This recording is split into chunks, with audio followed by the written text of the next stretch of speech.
Hello, my fellow exiles. Today is the day we are getting the full reveal of Path of Exile 2's second major patch, the Third Edict. And yes, I am playing hype music today. How's everybody doing?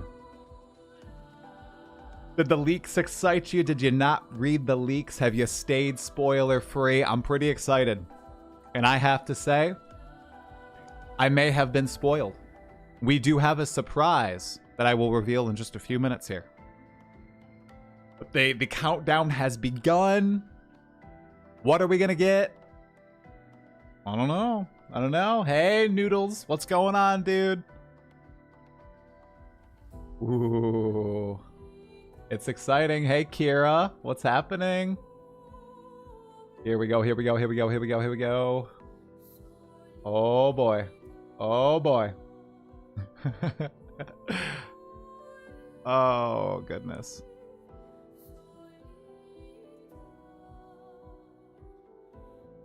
Okay. Oh, man, that was a long day at work. That was a work day. I won't lie, guys. There was a lot of stuff happening today at my work. Oh, yeah. Hey, Lesgu, what's going on? Hello, hello, hello. Sanaya sub. I agree, this better be good.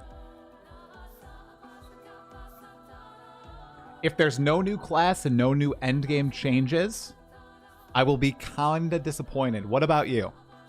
Well, what do I say? I may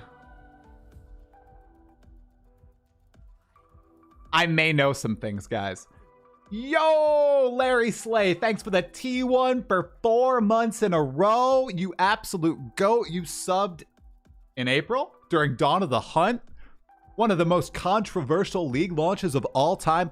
Oh my goodness, we have a countdown, guys. We already have a countdown. Yo, Scraggle Rock, thanks for the Prime. 2 months in a row. Appreciate it, bro. We have a hype train. Oh my god. Oh my goodness. Hype train already. Alright, Druid Dream is over. Darth already knows what's going to be announced and he's been pretty positive. Don't accidentally imply some stuff. I am not going to imply anything. Chuck, what's going on, my man? Thank you for the 5 gifted subs.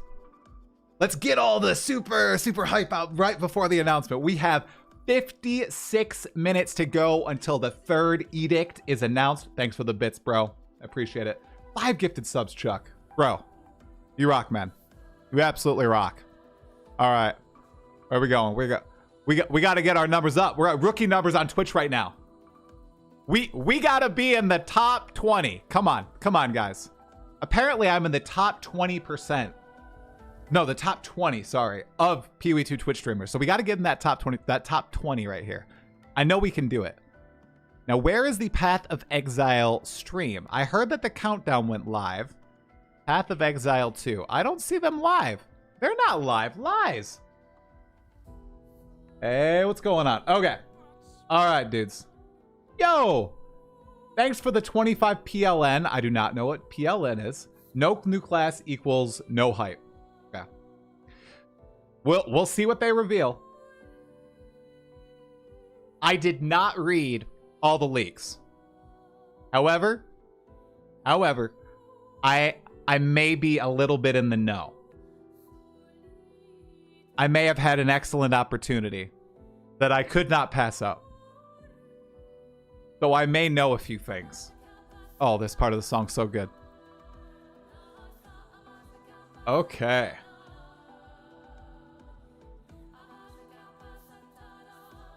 If ZIGGYD doesn't drop at least 1 new class, would prefer 2, then this patch update will be a waste in my opinion. In-game trade market must be in this patch. Please, please, please. Do you think that PoE 2 might sync with characters in like PoE 1 does? I'm just gonna read all this stuff.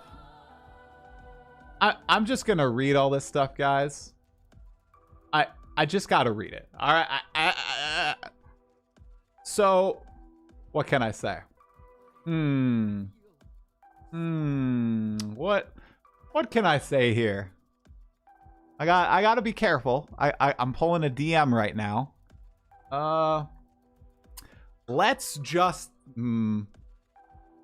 I may or may have not interviewed Jonathan Rogers about the Third Edict.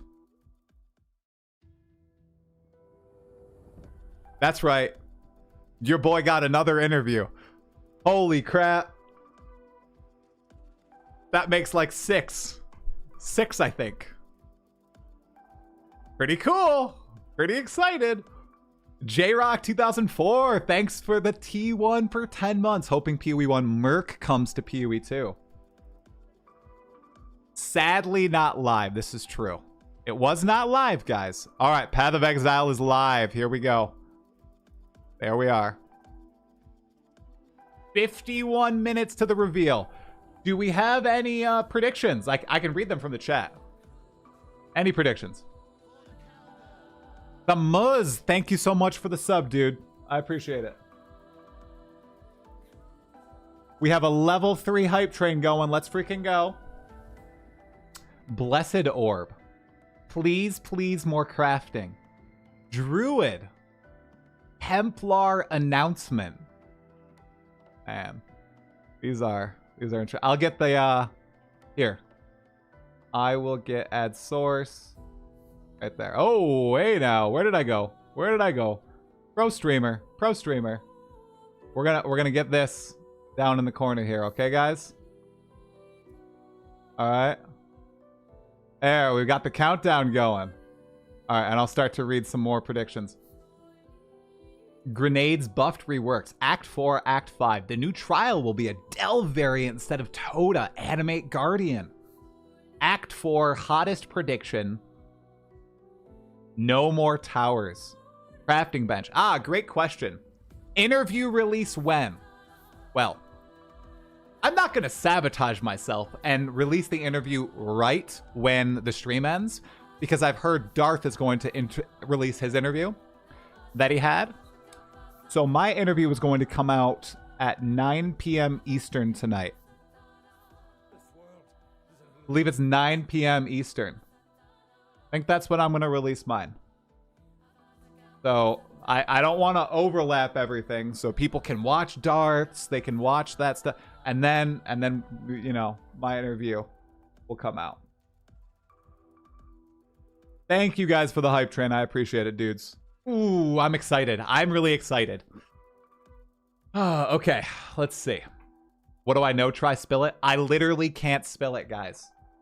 If I spill it, I won't get any other opportunities with Grinding Gear Games. Trust me. Trust me. You want me to have opportunities with Grinding Gear Games, right? If you like my channel, if you like my content, you want me to not spill the beans, because that leads to being completely blacklisted.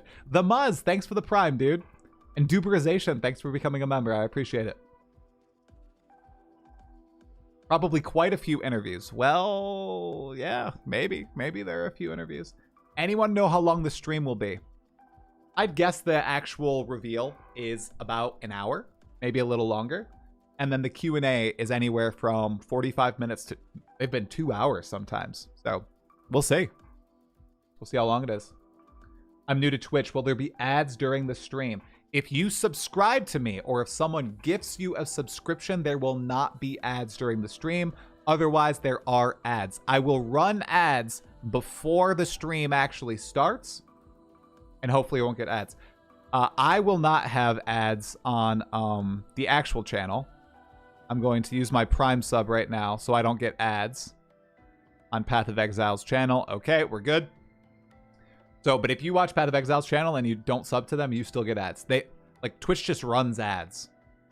I've had it happen to me multiple times in the past. So, yeah, it's unfortunate. Try Will We Be Happy? I'm pretty certain you'll be happy. I think lots of people will be happy. But we'll see. I'm happy. You will be more than happy. Hi everyone, waiting for you to scream like a little girl when we get Druid trailer try. Well, I don't want to interrupt the viewing experience too much, so I won't scream like a little girl. It's possible I scream a tad. Hey, just join What's the News? They are revealing everything to do with their next expansion in 47 minutes. It's going to be an hour-plus live stream. We're going to get all the information. It's going to be hot off the press. And I have an interview with Jonathan Rogers that is dropping later tonight about all this stuff. I will not be dropping it immediately after the stream ends. I do not like to sabotage myself with the YouTube algorithm gods. I know what will happen. I'm going to wait until about 9 o'clock tonight to drop it Eastern time. So about 6 hours from now. Pretty excited, though. Not everyone will be happy. Everyone will never be happy, right? There's always people who are upset. But I think for the most part, people will be happy. Need to get a little bit more comfortable. Define happy. I can't. I'm not, guys, I'm not gonna like break embargo or anything. It's not happening, guys. As an Abyss lover, will I be happy? I literally can't say anything, guys. I have started this stream just to troll you for an hour. Try, just tell me now that Diablo is going to make an appearance. Can you also drop it on Spotify? I have it prepared, Omega Cybers. It's ready to go. It's ready to go on YouTube, Spotify, Apple Podcasts. Gonna drop all at once. Yes. But you should also watch it on YouTube, Omega Cybers, because that's my primary channel. Okay? Oh, thoughts on the new sprint function. The leak? Could be real, could be not real. Do I have bingo ready? I'm spoiled. I don't have bingo ready. No. I am spoiled. It's okay. I will do supporter pack giveaways regardless. Not today on League launch day, but I am spoiled, so I cannot partake in the bingo tradition. New Pokemon Summoner class. If Tri had the Druid knowledge all this time, I will riot. The rage bait is working. What rage bait? There's no rage bait going on here. We are chilling. We are talking about Path of Exile 2's next patch, the Third Edict. Is it Edict or Edict, guys?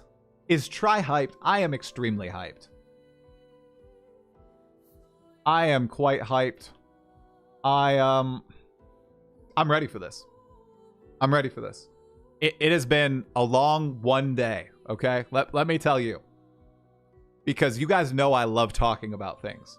Not talking about things is really tough for me, but I can do it. I can do it if necessary. I've done it in this case. Just got here. What is the rage bait? I have no clue what the rage bait is. Hopefully none. I don't think there's any real rage bait. Okay. Let's see what Path of Exile 2 music is playing. Ooh. That's ominous music. Doesn't that put you on edge? Camille's trying to put us on edge, guys. Really edging us here. Oh my, Camille. Calm down, my dude. Calm down. Don't do it. Don't do it. I'm half happy. Already seen they're working on Blood Mage. Oh, from the leaks. Shun Izanami. Thank you for becoming a member, dude. I appreciate it. Thank you, thank you. Hey, Blaze. What's happening, man? Oh, here we go. Oh, my goodness. Oh, I'm ready to log in, guys. So ready to log in. Hey, Lone Legionnaire. Thanks for the T1 for 9 months, dude. How you doing, man? Is PoE only streaming on Twitch? Yes, they are only streaming on Twitch. So if you'd like to watch it on YouTube, you can watch my stream on YouTube. I will be restreaming at the highest quality possible. YouTube, also, even if you're not membershiped or premiumed, you will get less ads on YouTube. I have it set to give you almost no ads on YouTube. Should be almost nothing. And you can always skip it. Whoa, Chuck, bro. Thank you for another 5 gifted subs, dude. I appreciate it. Okay. Guys. Thing you're most excited for, go. Where did my questions come from in your interview? They came from myself. I know I may have some knowledge in what we're about to see. So that's why I'm not speculating, guys. That's why I'm intaking everything you're saying. That's all. Okay? Yeah, so get ready for some try special questions, right? People are not gonna be happy. I could pull off the Hawaiian shirt look. Yeah, this is, I mean, it's just really hot in here. I have the air conditioner going, but it's also just hot in here. So I thought I would go with the buttonless shirt. Well, I have one button. Or no, I have multiple buttons, but it's pretty low down. Hey, Academic Q, thank you for the T1, dude. Get the hype going. Heck yeah, dude. Amtrax, I'm going to say that's Amtrax Gaming. Thanks for the T1, bro. Okay, so people are... Okay, the hype. The hype is... I'm going to read it off right now. Druid. Armor not being super niche. New Ranger Ascendancy. New support gems. Act 4. Armor buffs. Templar. Druid. Druid. I have a sinking feeling the hype won't live up to the update. We'll find out soon, man. Act 4 and the new mini-axe. Okay, gem changes. He knows, I do know. Elemental reduction with armor. Act 4 bosses. Hand of Chayula plus HB being usable. I'm most excited for fishing. Fishing is coming in this update. I can tell you that. Act 4, no cruel druid. King Kong shapeshifter druid. Shirt off. I can't do that. I am too spoiled to actually speculate. Templar. Love watching you for reveals. Try. I watch other creators for other things, but I do my reveals here. Thank you, Darth Vapor. Yeah, you shouldn't watch me for builds yet. Maybe that'll change. Hey, Tony Martin. Thanks for the membership on YouTube, bro. Still sane. Appreciate it. Holy crap. Chuck Jessup, dude. Thank you for the 10 gifted subs. I need some, like, celebration crap going on. I got to get rid of Zana just saying still sane Exile, because that's kind... Is that, like...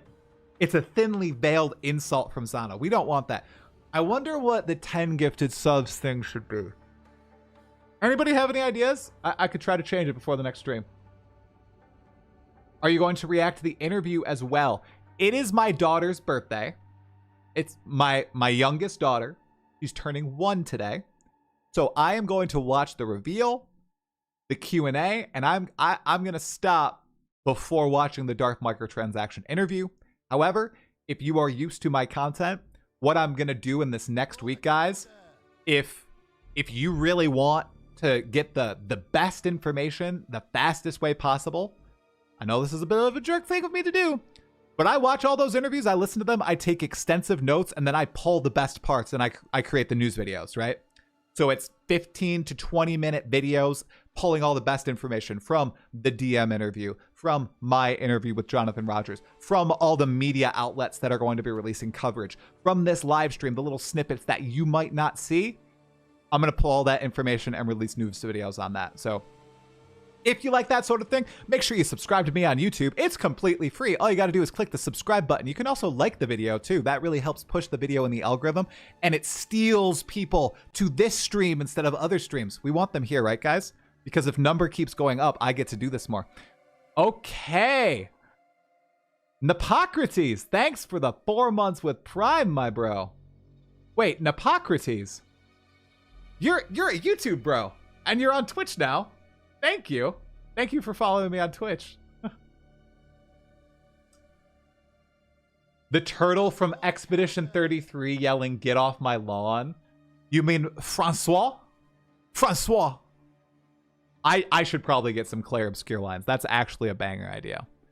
All right, we're at 38 minutes to go, and you brought up Claire Obscure, dude, so I gotta do Lumiere Lu Lauba, because that is my favorite track currently in Expedition 33. It's so calming. Enjoy the reveal, try. I am, man. Pretty excited. Another type of mount. Twin Hit, thanks for the Prime, bro. You have a 6-month-old and a 4-year-old. I have a 1-year-old and a 3-year-old. It's a busy life. I did see the live performance at Opening Night Live. Did you guys know that GGG wanted a slot at Opening Night Live, but they reached out to Jeff Keighley too late? Wonder what they would have revealed at Opening Night Live, guys. I wonder. Really curious. Yeah. Wait. No way? What? No way. What do you mean no way? Did I pronounce something wrong? I didn't say anything. I'm just saying, what would they have revealed at Opening Night Live? I literally am not leaking anything. Stop trying to get me in trouble with Grinding Gear Games, okay? I follow directions to a T. I try to be respectful to all of my fellow content creators and Grinding Gear Games. All right, all right. Let's chill. Let's chill. Don't go accusing me of stuff. Cause things spread. Things can spread really quick, guys. No, there's no leaks. They already had the highlight on the Gamescom site. How did they mess up the Opening Night Live spot? I know. Try confirmed Act 4. If you pay attention to the lore at all, Act 4 has been confirmed for a long time now. I'm pretty confident Act 4 is coming in. Based on the leaks. Not the leaks. Sorry, not the leak. That was wrong of me. Not the leaks. Based on what has been revealed. That's what I meant to say. Stop trying to trick me, guys. You guys are like trying to get me in trouble. It's kind of crazy. All right, we're gonna turn down the light. Whoa, that's a little bit more ambient. Yeah, that's a little nicer. All right, that's nice. Hey, Just Away Stew, I appreciate ya. They are doing this from the office. Okay. Okay. Try, will they start buffing other elemental skills like fire or ice arrows? I don't know. Well, maybe we'll find out with the video or the patch notes. I don't know. We'll see.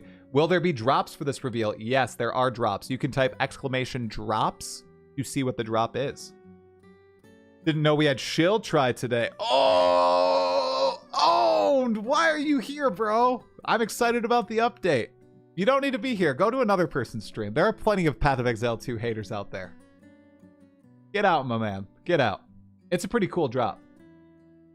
True. Timer not working? Oh, I paused it. That's why. Thank you for pointing that out. Oops. That's a my bad, guys. That's a my bad. Okay, yeah, if you're on YouTube, you can open up Twitch and watch my channel in your browser and you'll get the drop. I look like I know something? I do know something. I do. That's why I haven't been speculating with y'all. Ooh. Oh, uh-oh. Good afternoon, all you happy folks. Hope you're responsibly enjoying the PoE 2 waiting room and not, say, skipping out on work or whatever. I started work an hour early today, and I worked through lunch. So I actually worked extra today. So we're good. We're all good here. We're set. Busy day at work, though. Did a lot of stuff. Da, da, da. Da, da, da. Hope you're looking forward to the reveal. I'm pretty excited about it.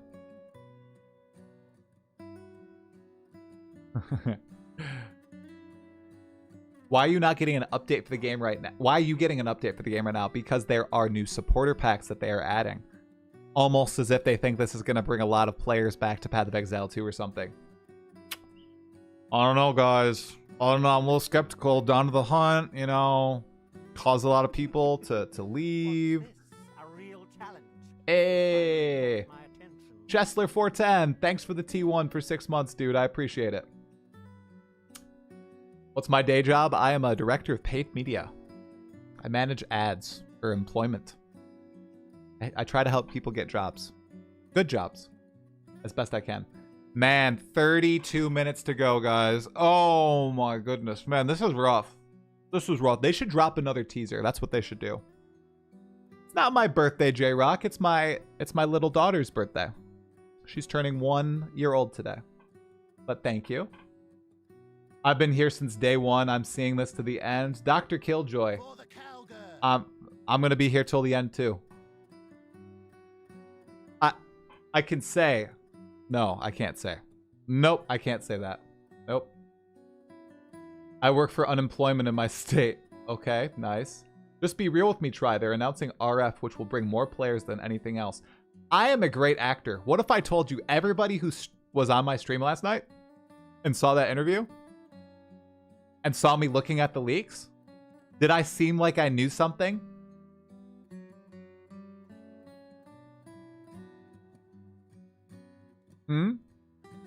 Oh, what was I playing it pretty well? Yeah, I might have been playing it pretty well. I seemed like I knew something. What are you talking about? Nobody in the chat said Try seems like he knows something. Don't even. I am an A-tier nay, an S-tier actor. I know that I'm an S-tier actor. Holy crap. Lord Zed 253, thanks for the T1 for 2 months. And Chesler, thanks for the 5 gifted subs, man. I hope you're excited for the update.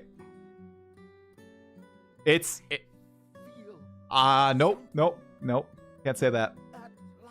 Gardisto, 18 months at tier 1. Bro, you are the top of the ladder. You have been here since basically my very first stream. I appreciate you, bro. Mad, Exile, mad. Thank you so much, Chuck. Thanks for the 5 more gifted subs, dude. You guys are all being very kind to me today. Wow, a lot of names I recognize in those gifted subs. Squirtle Squad 2025, Control Alt Delete Boy, and Rub Dub Ducky. All great usernames. Thank you so much, Chuck. I appreciate it, dude. I know I talked to Darth Micro. I'll do you one better. I talked to game director Jonathan Rogers last night. No, Darth Microtransaction has not leaked anything. Darth Microtransaction has been holding in all this information for weeks, all right? I only had to do it for a day, but I would have been able to do it for weeks. Just in case, GGG. Just in case anybody's watching and you guys are looking for someone to visit New Zealand. Not throwing myself in the ring or anything. But I've always wanted to visit New Zealand. Jutastra, thanks for the prime, bro. Oh, I appreciate it. All right, I look like I look really red, so I think I need to change the lighting. Okay, that's better. That's softer lighting. I don't look as red, so that's good. Wondering if Caltrak will be excited for this patch. I'm not saying anything. I'm way too happy for the Druid not to be here. I can't say anything, my man. New story bits are going to be most welcome. I'm not sure how hard I will go on the next season, but I will 100% play through the campaign again. Ooh, I can't say anything. Can't say anything. 29 minutes. Me too, Try, but it's so expensive. Exactly. Exactly. I actually want to go to New Zealand if feasible in the next few years before my kids are too much older. We'll see, though. Spill the tea. I literally can't spill the tea.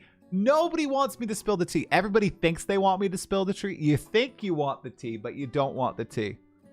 Don't worry. The tea will come in time. I think we will have a new peak attendance. Black Army, man. I've had a peak of like 8,000 people on YouTube and 3.1 thousand people on Twitch. We will not have a new peak this time. Unless my concurrent viewer numbers are wrong on YouTube. But there will not be a peak today. There are so many other people streaming. Lots of people start streaming way earlier than I do. And in a lot of cases, it's first come, first serve. I am giga effed.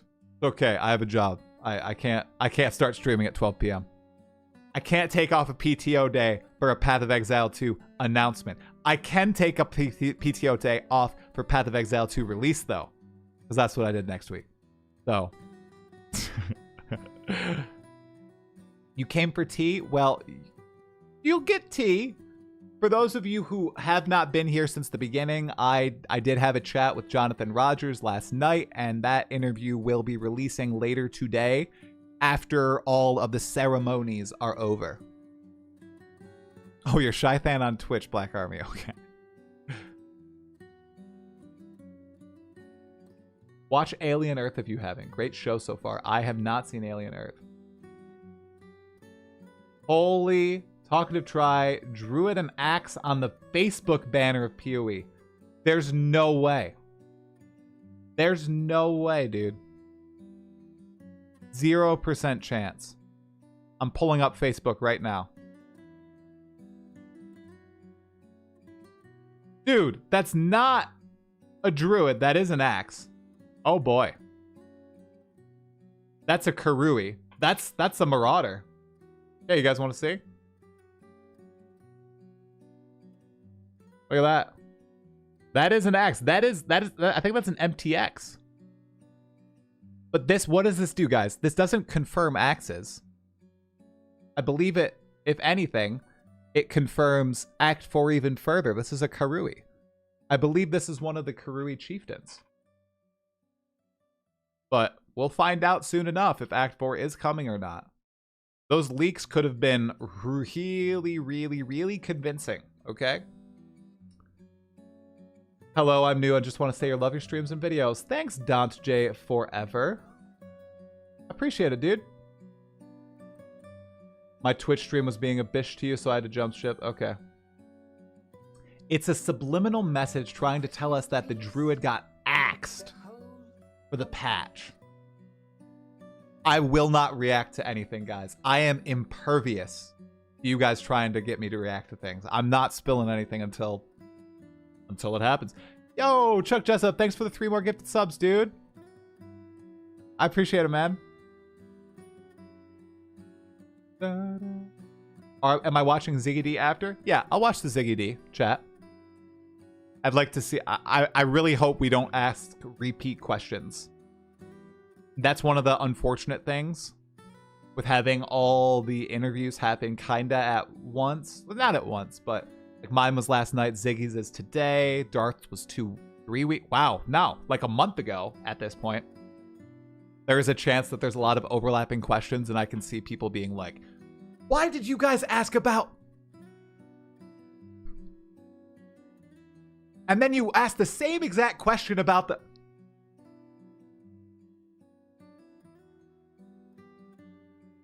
Right, like it's gonna be rough. I anticipate lots of comments like that, but I couldn't foresee what people were going to ask. What kind of questions did I get to ask? I asked a variety of questions, but they were all related to the Third Edict.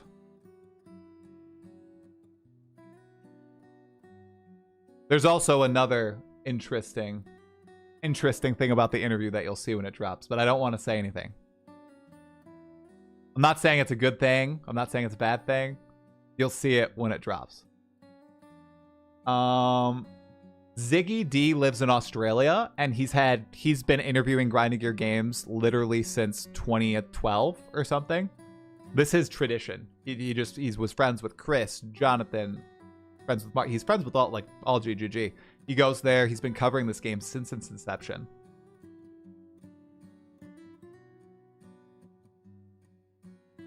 Your attitude is what leaks the truth. Those leaks were only a part of what we are getting. Could be part, could be all, could be whatever. I don't know. I have a beautiful smile today, Dry. Well, thank you, Exile Druid guy. Thank you. The release is simultaneous, yes, on August 29th. Where should not look for all the confirmed leaks? You're going to get all the information in 23 minutes. Don't look at the leaks now, guys. Hold it in. All right? Hold it in. Hold. Don't look at the leaks. It's way better if you see all the information for the first time live. Okay? Don't do the leaks. Ziggy has been covering since alpha. Okay. So, okay. I didn't know if it was since like 2010, 2011. See? Yeah, he's been doing it since the very beginning.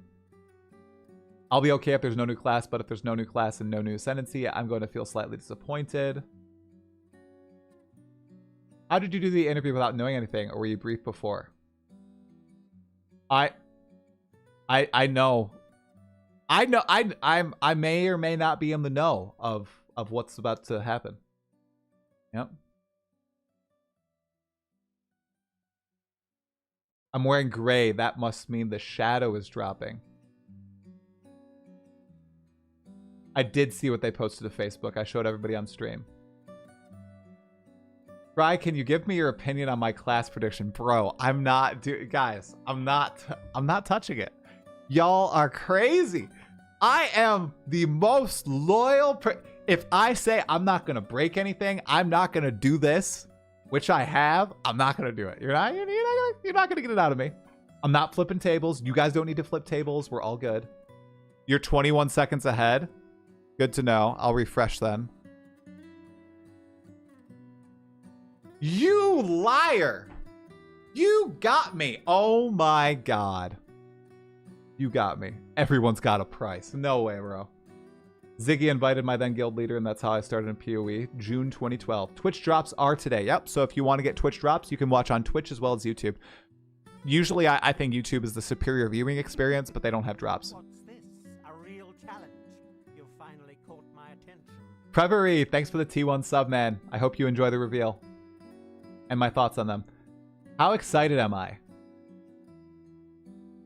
That's not a fair question. I'm always super excited, and giving a number would be bad. I should not give a number. No number. I'm just excited, all right? I'm at the back of the queue now, right? Hey, Try, I just want to say thank you for your content. Thanks, Prevery. I appreciate it, man. Thanks for the T1 too. No, the official stream is 10 seconds ahead. Well, I am in the official stream. Okay. All right, I'm not refreshing anymore. Which is better for jumping between streams, but yeah, if you want to just plant on a single stream, YouTube is decent. Leak one thing 1 minute until the event. No. No. One per minute until the event. No, no, no, no. Just smile if Druid is in the game, or just straight face if Templar. I'm gonna do both. And I'm gonna do a third one too. I'm gonna frown, okay? I'm 10 seconds behind. No, I'm not. No, guys. Yes, I'm 10 seconds behind. If you're watching my stream is a little bit behind. You're right. You're right. My stream is lagging on the tube. My stream has not dipped on the tube. It must be your stuff, dude. I don't have a delay, I don't think. It's never been a substantial delay or anything. Somebody's showing me pictures. What's going on? What are people sending me? Arnthal, thanks for the prime, bro. Oh, I saw clips. That was posted on Facebook, yeah? I feel something. At last. Drop Kick Slicer. What a name. Holy crap. Thanks for the T1 for 3 months, dude. Super excited. Don't crack try. I'm not cracking. Don't worry. Wow, 19 minutes. Time is passing by incredibly slowly now. Oh, man. Oh, boy. Boy, oh, boy, oh, boy, oh, boy. Do I have Twitch drops set up? I do. I do. Okay. All right. I wonder if I send a message in Twitch chat if I'll be bombed. Let's see. Okay, hopefully not. Hopefully not.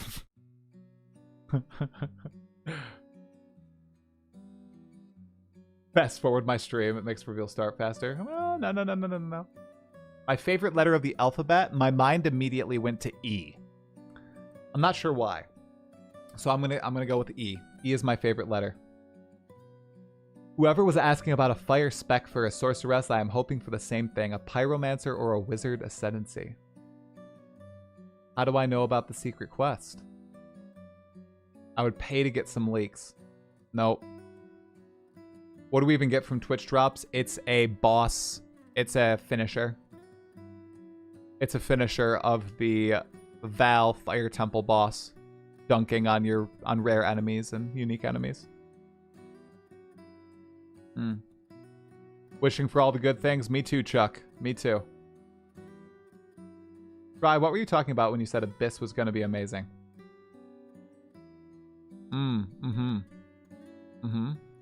I think it's unique and rare. Oh, you're going to grab the ads, Omega Cybers? Okay. I also enjoy the Claire Obscure music in the background. It's good.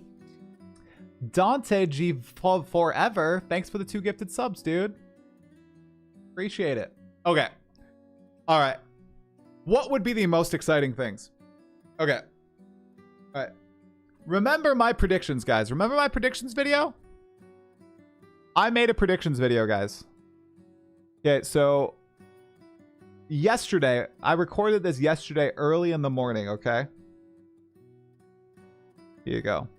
The perfect Path of Exile 2 predictions. Here were my top 10. Ready? Here we go. I'll just read them off. Just before, we're about 16 minutes out from the reveal. Here were my top 10 predictions, just so everybody's in the know. Number 1, brand new skills for existing weapons. Number 2, movement speed increase. Thank you, Schwingy. What's going on, man? Thanks for the prime, bro. Swords, swords, swords.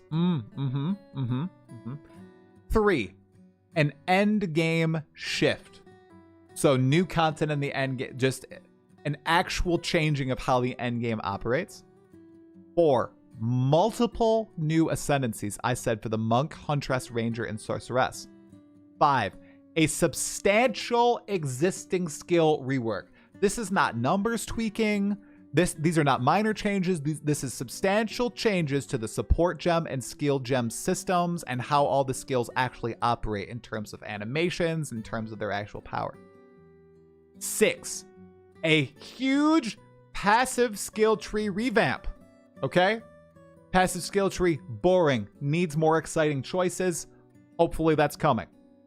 7, Abyss. And Abyss will have some sort of crafting mechanic woven into it. Lots of people were saying it's going to be Abyss and Delve from PoE 1. I said Harvest would be a cool candidate. But some sort of crafting with Abyss. 8, Trial of the Ancestors, a new Ascension mechanic. Added on to the Trial of Sekima, Trial of Chaos. Number 9, I predicted the Druid would be added with this update. And number 10, the only thing I said was 100% confirmed on this entire list. Act 10. The only thing I said was 100% confirmed. Sorry, did I say Act 10? Act 4. My mind is jumbled, okay? Act 4. There's not 10 acts, guys. Oh my god, I just leaked it. Oh my god. Shoot. Oh.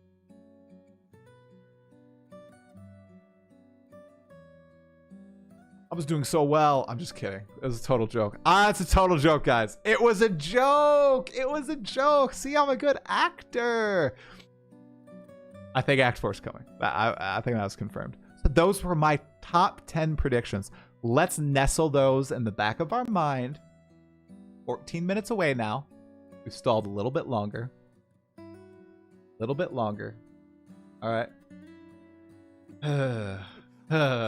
Ooh. Not good. Not good, guys. Dirk Dinklewood. Thank you for the tier 3. Holy crap. Dinklewood, dude. Dinklewood, my man. That's big.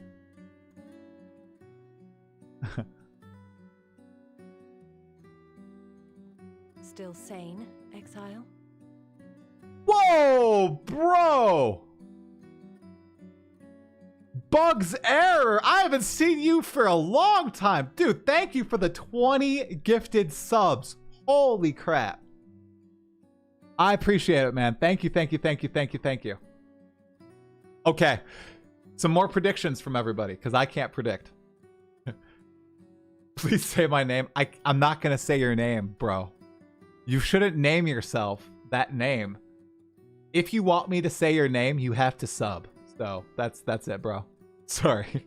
I say everybody's name who subs. Oh my god. Okay. Let's see. Is all crawled work stalling in this scenario? What timer am I watching? It's 1 minute faster than yours. Mine is faster than yours. Well, that's a first. Okay. Brutal Hamster Za. Thanks for the prime, dude. Soup Cat. Thanks for the subs, dude. Thanks for the prime. Yeah, guess we cringing today just because I want attention. Yep. I'm here to see the reaction from Try with no druid. For the cowgirl. Nemo Heals. Thanks for the prime, bro. 2 months. Bugs Era. I really, really, really hope that druid is going to be playable. At last. Hung Step Bro, my man. 5 months. Thank you. Thank you, thank you, thank you.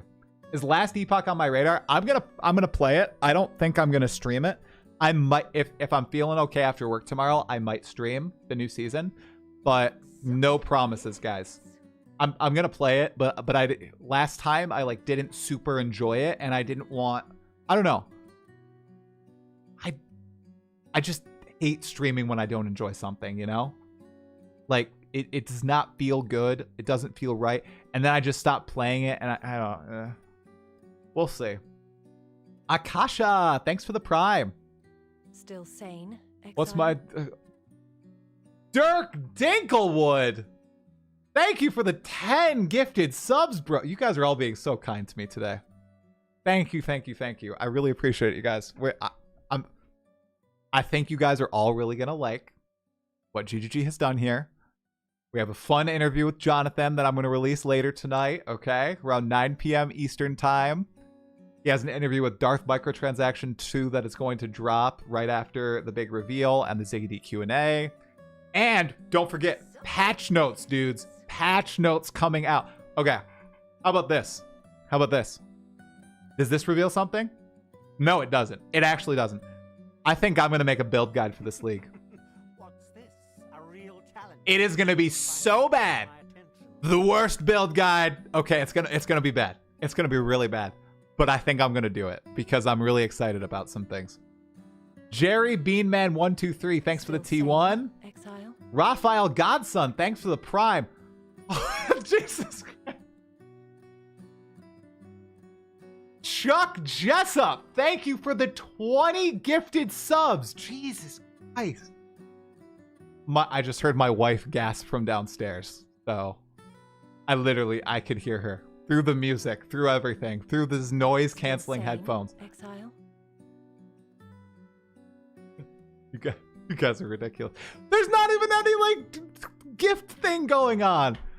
Bugs Error, thanks for the 20 gifted subs as well, my man. Jesus, guys. For the cowgirl. Oh, my God. Jeez. DeathX95, thank you also for the prime. Thank you.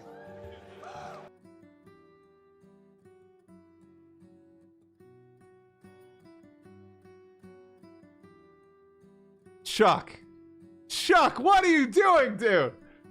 Thank you for the 50 gifted subs, Chuck Jessup, man. Holy crap. Dude. You're single-handedly trying to make me stream every single day right here. Okay, that's literally what you're doing right now. Thank you. Thank you so much. We are 8 minutes away, guys. Oh my God. This is just insane. Jesus, Chuck. Thank you so much, man. Oh my God. My wife. She just texted me as well. Are you getting the drops for me? At last. I'm pretty sure I'm getting the drops for her. Guys. Okay, if I gotta put the drops on from my wife's computer. 1 sec. She needs her drop, okay? I'll be right back.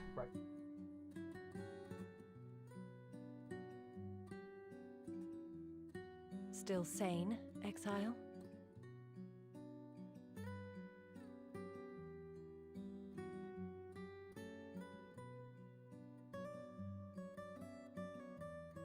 All right, my wife is getting her. What the? Bro, Bro, Lord Z253, thank you for the 25 gifted subs. Guys, you guys are freaking insane. This is just crazy. We're just watching the reveal. We're just watching the reveal. Bro. Hey. I'm not complaining. I really appreciate it, guys. Your support is allowing me to interview Grinding Your Games literally like twice a patch now. Fly out to like the events and everything. Oh, so cool. Dude! Thank you. What is going on? You guys are freaking insane. Bugs Air, thank you for the 50 gifted subs. Oh boy. Oh Still boy. sane, Exile? No, guys. Oh.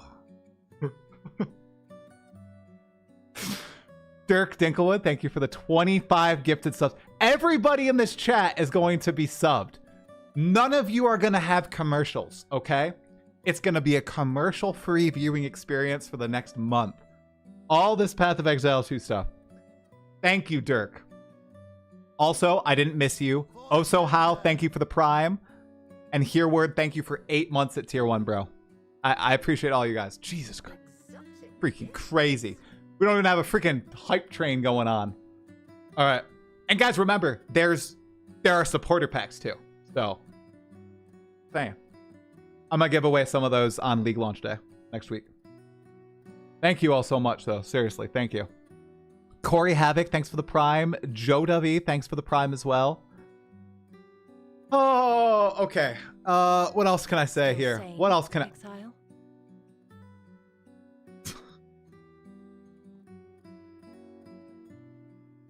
Oh, God. Chuck, thank you for the 20 gifted subs, dude. Jesus. Okay, we need to run ads. Chuck, man. I hope you enjoy the reveal. I hope you all super enjoy what you're about to see. I'm pretty excited. There I go. Now I can quit my job. Man, I wish the United States had healthcare. If the US had healthcare like that I could get if I worked as a creator or at a reasonable cost, there was a chance that I would be doing this full time right now. Okay? But healthcare is hella expensive, especially when you have 2 kids and a wife. So, move to Sweden. I don't want to leave my family. Thank you guys all so much for the support. I'll be running ads right now on Twitch. Omega Cybers, it looks like you may have started ads. Yep. Okay. All right. Or move to Germany. My mom is from Germany. Oh, Braveheart. Thank you for the membership on YouTube, bro. Wait, Kane6ix. Whoa. What's going on YouTube? What's happening on YouTube? Shun Azanami. Oh, sorry. I butchered your name, dude. Shun Azanami. Thank you for the 5 gifted memberships on YouTube. YouTube's getting in on the love a little bit, too. Appreciate it. I try. Thanks for your positive mindset. We need more of this in the gaming space. Is it something you wanted to be on the channel? Or is it how I am as a person? Both. I started my YouTube channel after the Lake of Kalandra debacle in Path of Exile 1 because everybody was so negative. So I wanted to be a positive creator because I still enjoyed the game and I thought the devs were great. So I just started making videos, but nothing really picked up until I started covering Path of Exile 2. GamerX8338, thanks for the Prime, dude. Johnny K. Tyler, thanks for the Prime as well. We are at 3 minutes remaining. 3 minutes remaining. Holy, we're almost at 1,000 concurrents on YouTube. Guys, if you all like the video on YouTube, that'd be so helpful to me. So freaking helpful. Everybody watching on YouTube, press that like button before we start the stream. I'm telling you, it helps. I can see the analytics. Oh my, Sevens Blade, thanks for the 5 gifted subs, dude. We're almost there. We're almost there. Drag, thanks for the membership for 4 months, man. I have been well. I talked with Jonathan Rogers last night about the Third Edict. We're going to have an interview drop later tonight. We're about to see this big reveal. I'm quite excited. Jedi Monkey Stud, thank you for becoming a member on YouTube. All right, we're at 2 minutes. 2 minutes, 44 seconds. I promised nobody anything, just by the way. In 0.2, what did I say, guys? I said the druid is 100% coming. It's confirmed. The huntress comes with the druid. They said this so many times. The druid is coming. What happened? I was gigaburnt. I was wrong. The druid did not come. So you know what I said? I'm not gonna be like the druid is coming. I'm gonna be really excited about the druid and say, man, oh, it'd be so good if the druid came. I'm so excited to play as a bear, as a wolf, as a bird, whatever. All the elemental skills. But I didn't confirm it. The only thing I confirmed was Act 4. Act 4 seemed pretty confirmed by the teasers. Okay. All right. Wow. We doubled our likes on YouTube when I said that. Y'all are insane. We're at 344 likes 5 seconds after. So that's crazy. Thank you guys. I really appreciate that. If you do it again, we're just going to go like this. Go like this to the moon, baby. Just like Chuck Jessup and the number of gifted viewers from him. Chuck, another 10 gifted subs. Thank you so much. Okay, we're at a minute left. Claire Obscure music's going down, guys. All right, here we go. Here we go. All right, we're turning off alerts. Here we go, guys. Any final predictions? Spam them in the chat. Any final predictions? Here we go. All right, chat's going away. Say goodbye to chat.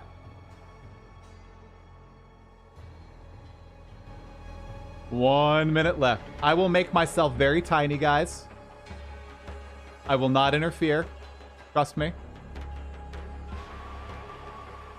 Bug's error, bro. What did you just do? Another 20 gifted subs? You freaking madman. Thank you so much, man. Oh, I hid myself. Don't necessarily want to hide myself. 33 seconds. Here we go. All right. All right, guys. This corner is safe. Trust me. I know that corner is safe. All right. Everything else is turned off. Audio should be good. Okay, guys. Enjoy the stream. Quality is maximum.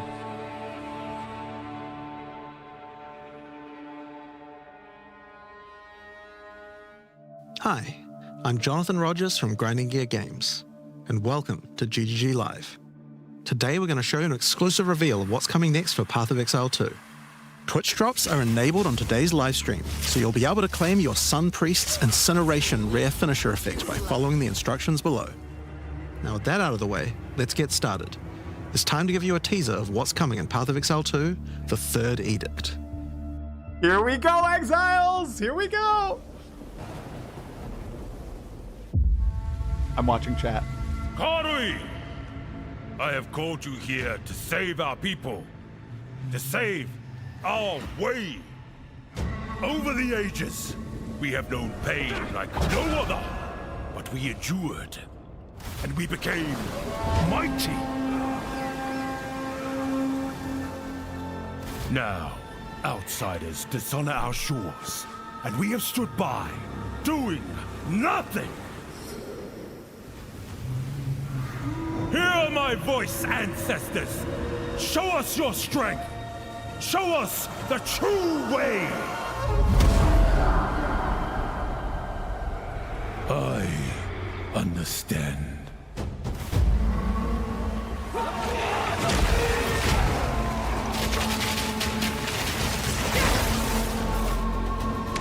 Be still! I open your heart!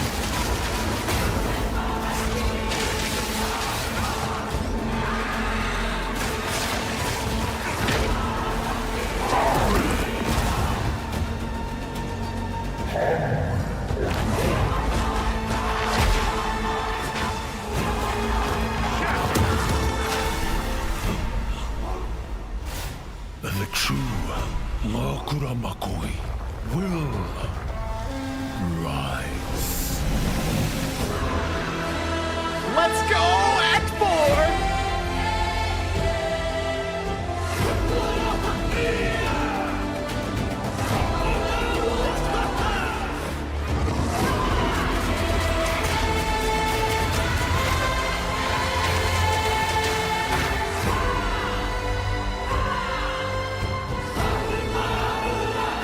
Did you see it, guys? Did you see it? New trade. Oh, shoot.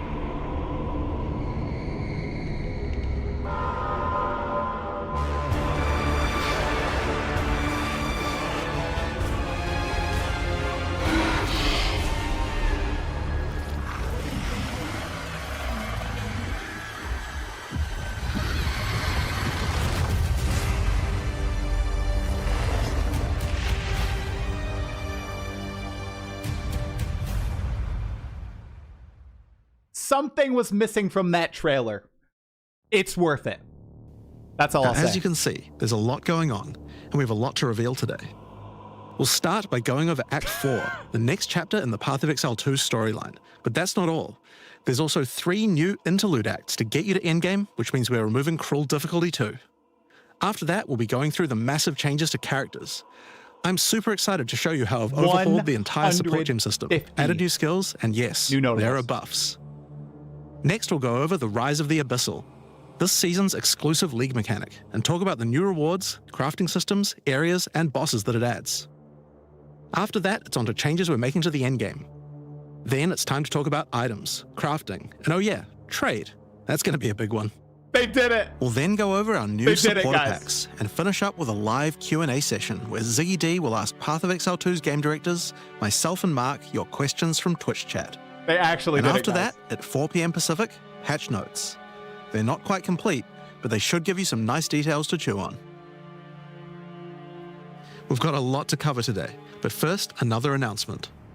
When the Third Edict launches on the 29th, we'll be having a free weekend for Path of Exile 2. That's right, Path of Exile 2 will be free for the first time without requiring an early access key. The free weekend will end on September the 1st, so you'll have plenty of time to give the game a try. Alright, let's get started with Act 4. The story continues from the end of Act 3. Doryani has agreed to help you find an ancient weapon that can be used against corruption, the instrument of the Third Edict. The weapon was broken in ages past, but he believes that the pieces may be found in the Karui archipelago, the home of the Karui tribes. You will need to journey to Kingsmarch, hire a ship, and set sail. When you open the map, you can choose to sail anywhere you like. Act 4 is completely non-linear, and you can visit the islands in any order you choose. That's so cool. Will you visit the pristine beaches of Whakapanu Island? Whakapanu. The Karui whisper of a curse that afflicts all who travel there. Perhaps it's related to the weapon you seek. Or maybe you will visit the volcanic shores of the Isle of Kin. The Kin have been more restless recently, mining for sulfite and driven by some dark force.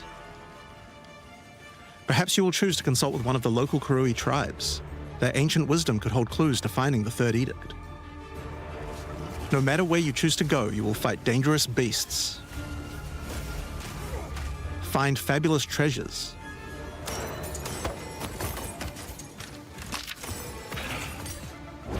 and battle incredible bosses. A challenger! Come, Yama sees your soul! It's the monkey!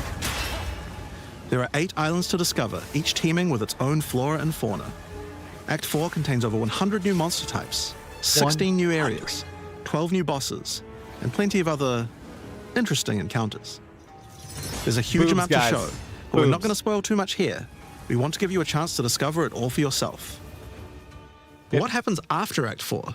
Well, until now you had to repeat the entire campaign again before you could face the endgame. Here we go. But after adding Act 4, the game is far too long to make you do that. We needed something else to do in between the end of Act 4 and the endgame. So what else could we do? Add 3 new mini-acts, of course. What? And we're calling them the Interludes. The Interludes are a set of 3 temporary side stories that will be included in the game until Act 5 is released, that will take you to level 65 where the endgame can begin. The first interlude sends you on a journey back to Ogham. Renly has been leading the efforts to rebuild Ogham Village after the defeat of Count Geonor, but there's a new danger afoot.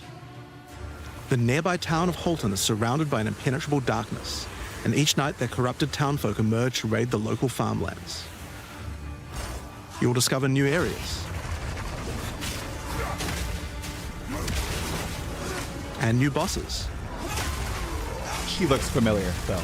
You'll need to find your way through the darkness, uncover the source of corruption, Soon you will serve our master. and defeat it. Yes, I shall dance with their corpse. And that's just the first interlude. The second interlude will have you return to the Vasteri Desert, where Asala has been given a sacred duty. When the skies align, the gifting of water requires a chosen Sekima to meet with the Selkari, guardians of the sacred water, but they're nowhere to be found. You will need to track down the Selkari, find those responsible for disrupting the New gifting, skill. New skill right there. fight even more new bosses, discover the secrets of the ancient ritual, discover new locations, and ultimately help Asala carry out her sacred duty. Now for Interlude 3. As Royal Thaumaturge of the Vaal, Doyani had plans within plans to save his people from the cataclysm perpetuated by Atzeri's lust for power. Keep watching, doubters. One such Keep plan watching. involved sealing a group of willing Vaal deep in a great mountain vault near the home of the Asmeri, deep enough to survive the cataclysm. Even though thousands of years have passed, he believes that their descendants may still live, and may be key to defeating the beast. The journey up the mountain will be dangerous. New foes stand in your way. And the further up the mountain you venture, the colder it will become. Explore caves of ice and enter the vault itself. Who can say what you will find within? The interludes are 6 to 7 areas each and generally include 4 boss fights as well. When you put that together with Act 4, that adds up to 35 new areas in the campaign and 24 new bosses. It's worth making clear that the interludes are temporary. When Act 5 and 6 are added, the interludes will be going away. These are side stories after all, but don't worry, the bosses and areas that make up the interlude are all part of the endgame. We're not just going to throw them away. And with that, we don't need cruel difficulty anymore. We do know that it was a pretty big chore to have to play through the campaign multiple times on each character, and this was a huge reason that the campaign could feel like a bit of a slog when playing through again. But we do also have another new feature to address that particular concern as well. Oh boy. So let's talk boy. about sprinting. Here we go. In 030, when you hold down the dodge roll button, your character will go into a sprint after they finish the roll. This is available on all character classes, and there's no limitation on how long you can sprint for. The primary purpose of this feature is to make navigating areas faster when out of combat. Because of that, if you do take a hit while sprinting, you'll fall to the ground. The best idea is to use a skill when you see monsters. That'll break you out of the sprint so you can engage with that no run? danger. If you do need to run away from monsters, just hold spacebar. You won't be vulnerable during the roll, and you're faster while sprinting than basically any monster in the game, allowing you to retreat from combat. Sprint is a pretty significant change to PoE 2's gameplay. What I like most about it is that we can accelerate the pace of the game for those who want that, without having to compromise on PoE 2's more visceral combat systems. Okay, so that's the new extensions to the campaign, but there's a whole giant league to play through as well. I'll leave that to Mark to talk about later. And that's because what I want to talk about now is the new stuff for your characters. Here we go, and guys. Probably one of the biggest new systems here is with the support gems. I'm not a Now, builder. support gems are one of the most interesting so cool. elements to creating a build. They're what enables so many interesting mechanics and different ways to play. But PoE 2's support gem system has just never been quite right. One of the major issues is the limitation of only having one support gem of each type on your character. We didn't want builds to just become using the same 5 most powerful supports in every skill. The problem with this design, though, is that it's actually working against using multiple skills in your build. If you can only use each support gem on one skill, it means that you're encouraged to go all in on that one ability. And we want to encourage you to combo your abilities, something needed to change. So with that in mind, we've removed the restriction of having one of each support gem per character. You can now use as many copies as you like. They did it. This should drastically increase the amount of possible builds and increase the amount of skill diversity. There are a lot of potential builds that suffered from the previous restriction. For example, a poison build previously couldn't add poison to more than one skill. They couldn't use stacking poison on more than one skill either. This severely limited your ability to combo with anything outside of the specifically designed poison archetype, but now you can. Many utility skills previously couldn't scale to endgame, because Here the you go, guys. supports that would make them scale were more useful to use in other skills. You would never speed up killing Palm with martial tempo, when you would much rather use it on your primary skill instead. There are more examples like this all over the place. In addition to that, Here we go. we thought there wasn't enough feeling of progression in the supports as you went through the game. There were only 3 tiers of supports, and many of the most important ones were given out at Tier 1. Also, there were no strict upgrades, meaning that upgrading supports when you ran out of sockets required quite a lot of thinking. In order to solve these issues, we now also have multiple levels of many supports as you go through the game. For example, double barrel support gives you an extra bolt, but at the cost of 30% less reload speed. At Tier 2, the penalty gets lowered to 20%. But then at Tier 3, the support gem gets something new. It now reloads automatically when you heavy stun an enemy. In some cases, the highest tiers might work a little differently, and you'll have to decide if you like the upgrade or not, depending on your build. For example, rapid casting. The first couple of levels gives 15, then 20% increased cast speed. But then at Tier 3, it changes to a new approach. For each different spell you cast in the last 8 seconds, you get 10% increased cast speed, which could be a pretty big bonus if you use a lot of different spells. So that's pretty good for upgrades through the campaign, but we wanted to add a little more spice to the endgame for supports too. Here we go. And that's where our new system, Lineage Supports, comes in. You can think of these like unique items, but for supports. There are supports that are only available at endgame, but they're much more powerful. Oh my god. Like Ratha's Assault.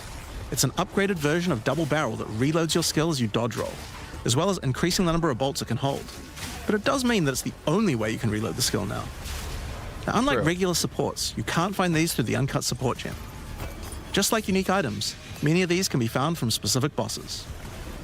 So freaking cool! They're boss drops! Like, you go hunt for them throughout And the there's a game. ton in the regular drop pool too. And this. But they're so thematic, Some of guys. them are fairly rare. Others fairly common. Some of them are build defining. Dude. Others are just straight up power upgrades. Dude. All in all, there's around 40 lineage supports being added throughout the endgame, so there's a lot of power to find out there. Now, the new support gems are certainly going to open up a lot of builds, but of course we have a huge range of improvements to individual character classes as well. Here we go. As well as adding new skills, Not we have a even big close. focus on buffing existing skills so that they can scale well into the endgame. There's a huge amount to cover here, so we're not going to discuss everything. We're just going to quick fire through some of the coolest changes. We wanted to make cold a more useful element on the Ranger, so we've expanded the cold tools available. As well as increasing its range, Escape Shot now creates fragments of ice whenever it hits the ground. These fragments explode after a short time, making the skill better for killing groups of enemies. But not only that, we added an ice fragment support that creates more of them when killing frozen enemies. And a new buff skill called Ice-Tipped Arrows that allows all your arrows to create ice fragments. This already gives Claire to rangers wanting to use ice, but to take further advantage of the ice fragments, Freezing Salvo has been upgraded to shoot additional cold arrows towards every fragment, giving you a nuke-like ability. We've also modified Snipe to consume frozen from enemies, dealing a huge amount more damage, giving you a nice ice single target option. And something you might notice about this is that the bonus is a lot higher against bosses. 100% This is actually a more. change you'll see throughout the entire game. Since it's a lot harder to freeze a boss, you should get a bigger reward for it. Yep. Another theme you'll see throughout the game is making movement feel better. Toxic Growth is a skill that was pretty cool, but a bit annoying to use with the jump that it had. Now Toxic Growth Rain, is a baby. rain skill, so you can spam it more easily. And we've also added a new poison skill while we were at it, called Toxic Domain. It creates a small area around you that makes all your attacks create toxic growth pustules, but attached to monsters. Another skill that was annoying to use was Electrocuting Arrow. It's now just a regular arrow, making it easier to use. But it also means you can support it with projectile supports. And it now also has Area of Effect, making it a tool for more than just single target, and allowing it to scale into the endgame. We also added a new spirit reservation called boy. Mirage Archer. Oh boy. This is a meta skill that allows you to create shadowy clones of yourself, to use a skill of your choice. Of course, one of the other big problems the Ranger had was survivability. Evasion was the weakest of the 3 defenses, and we wanted to change that. Currently, evasion doesn't evade all types of hits in the game, so you're still vulnerable to things like slams or unblockable attacks. To make evasion characters more tanky, we're adding a new mechanic called Deflect.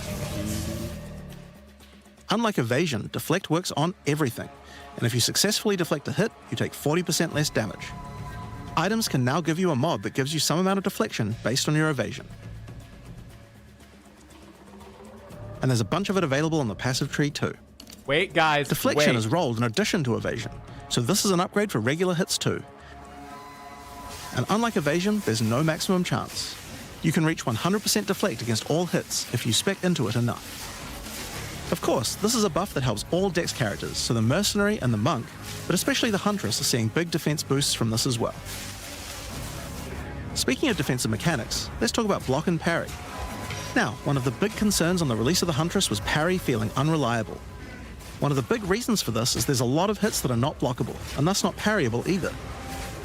So a huge balance change we're making is that now everything is blockable, except for specifically unblockable red flash skills that bosses use. This makes parry much more reliable. And not only that, but to make block and parry nicer to use, you now also move faster than before while using these abilities. This is a massive buff to passive block as well, so to counter that we did have to lower the max passive block a bit, but overall you should feel much safer. Fire skills on the warrior were not really cutting the mustard, so we decided we needed to upgrade a bunch of them, but also add some more as well. Let's start with a buff. Volcanic Fissure now branches into multiple fissures, giving it much more clearing potential. We've also added a new skill called Forge Hammer. This skill throws a molten hammer that does a slam at a distance. You can recall the hammer back by using the skill again if you like. Sorry, Thor. But the cooler thing to do is to use a Warcry near it. Using a Warcry makes the hammer explode, making a bunch of volcanic fissures around. Volcanic fissures re-trigger when you slam them, so it's a great skill to make a flaming arena to fight a boss. Dude. We also buffed Perfect Strike to have a much larger area of effect, and changed Molten Blast to not always force you to move forward. Trust me, it feels a lot better to use now. The skill now has massively boosted chance to ignite monsters as well. And you're going to want to ignite monsters due to a new glory skill called Ancestral Cry. Ancestral Cry charges up with glory by igniting monsters, invoking King Kaum's favor. After you do, use it to channel Kaum's ancestral power. Every attack will be ancestrally boosted with fire.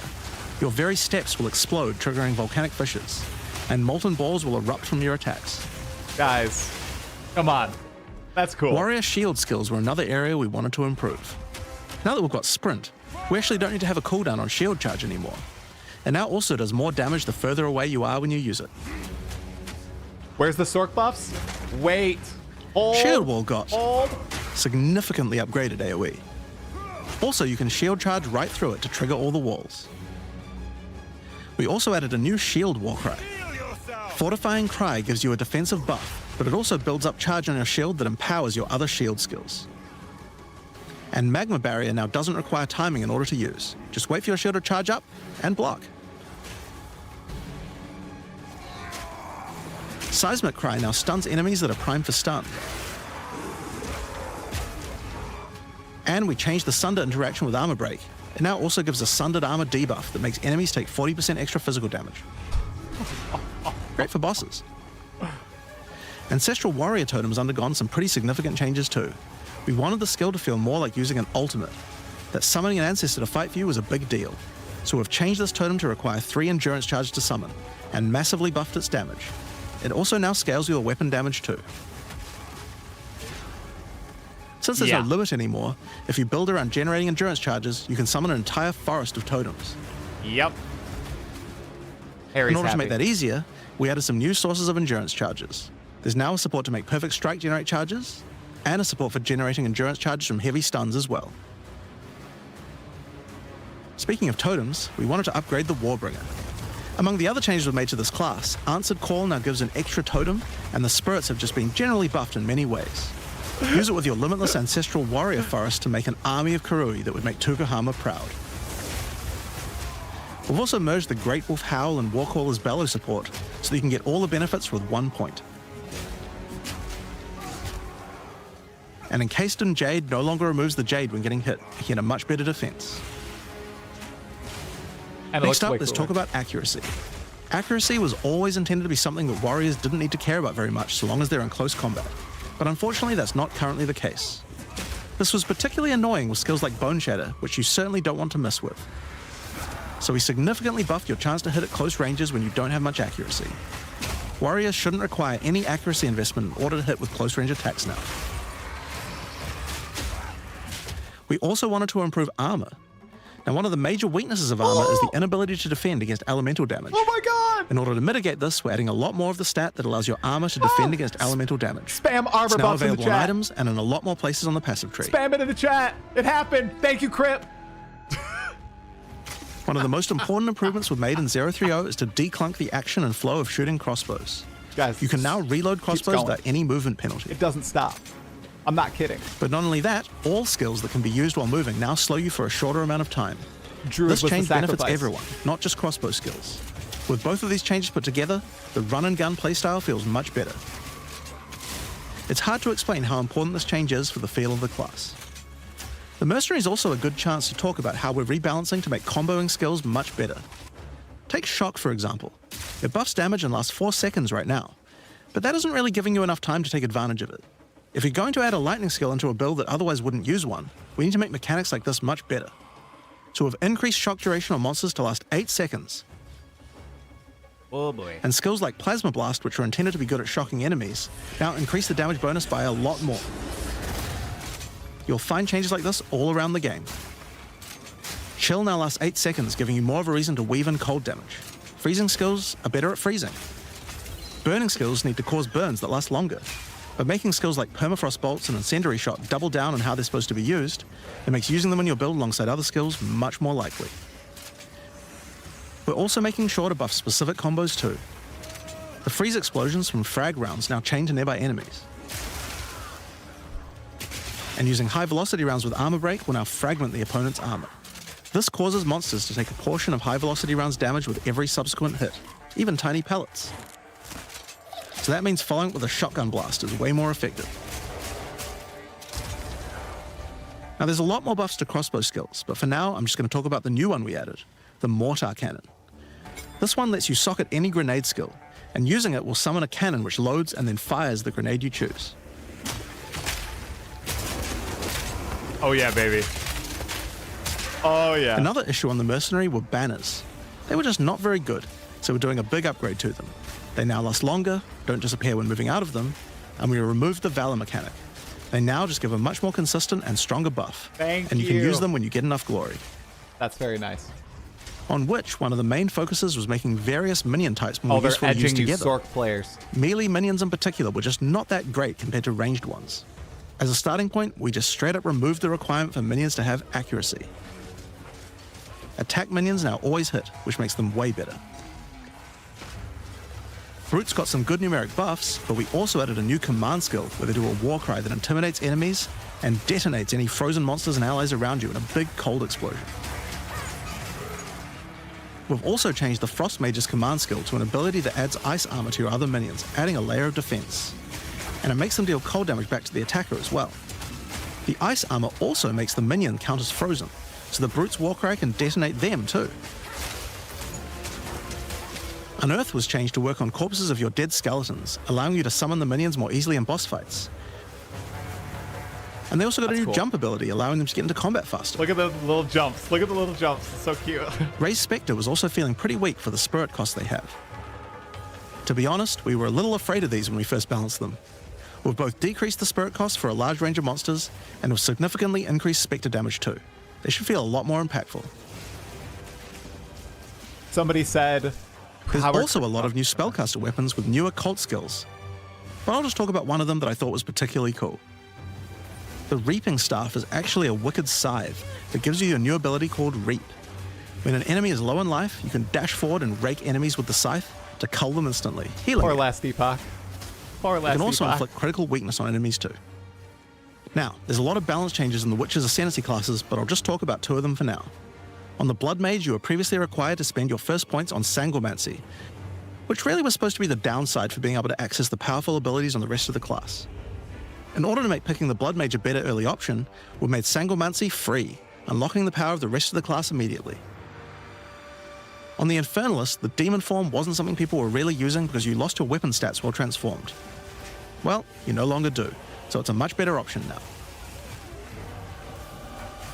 On the Monk, the Wind skills needed a big upgrade for sure. Staggering Palm can now stack up its duration if you use the skill multiple times in a row, so you can keep the effect of all your skills throwing up wind much more easily.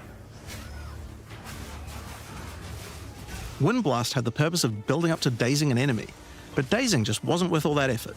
Now it just dazes on hit, meaning a single Wind Blast will make all your skills stun enemies more easily. Following up with Vaulting Impact on a dazed enemy previously did a bunch of stun. Now it allows you to break your enemy's stance. When their stance is broken, following up with a fast attack will do way more damage. A cool build that certain people always enjoyed in PoE 1 was hand-to-hand combat. This is But it. until now, we just didn't have a real way to make it viable. This is it. Well, that changes now. The monk, as a true martial artist, now has the ability to learn the hollow palm technique, a keystone that lets you use all quarterstaff skills while unarmed.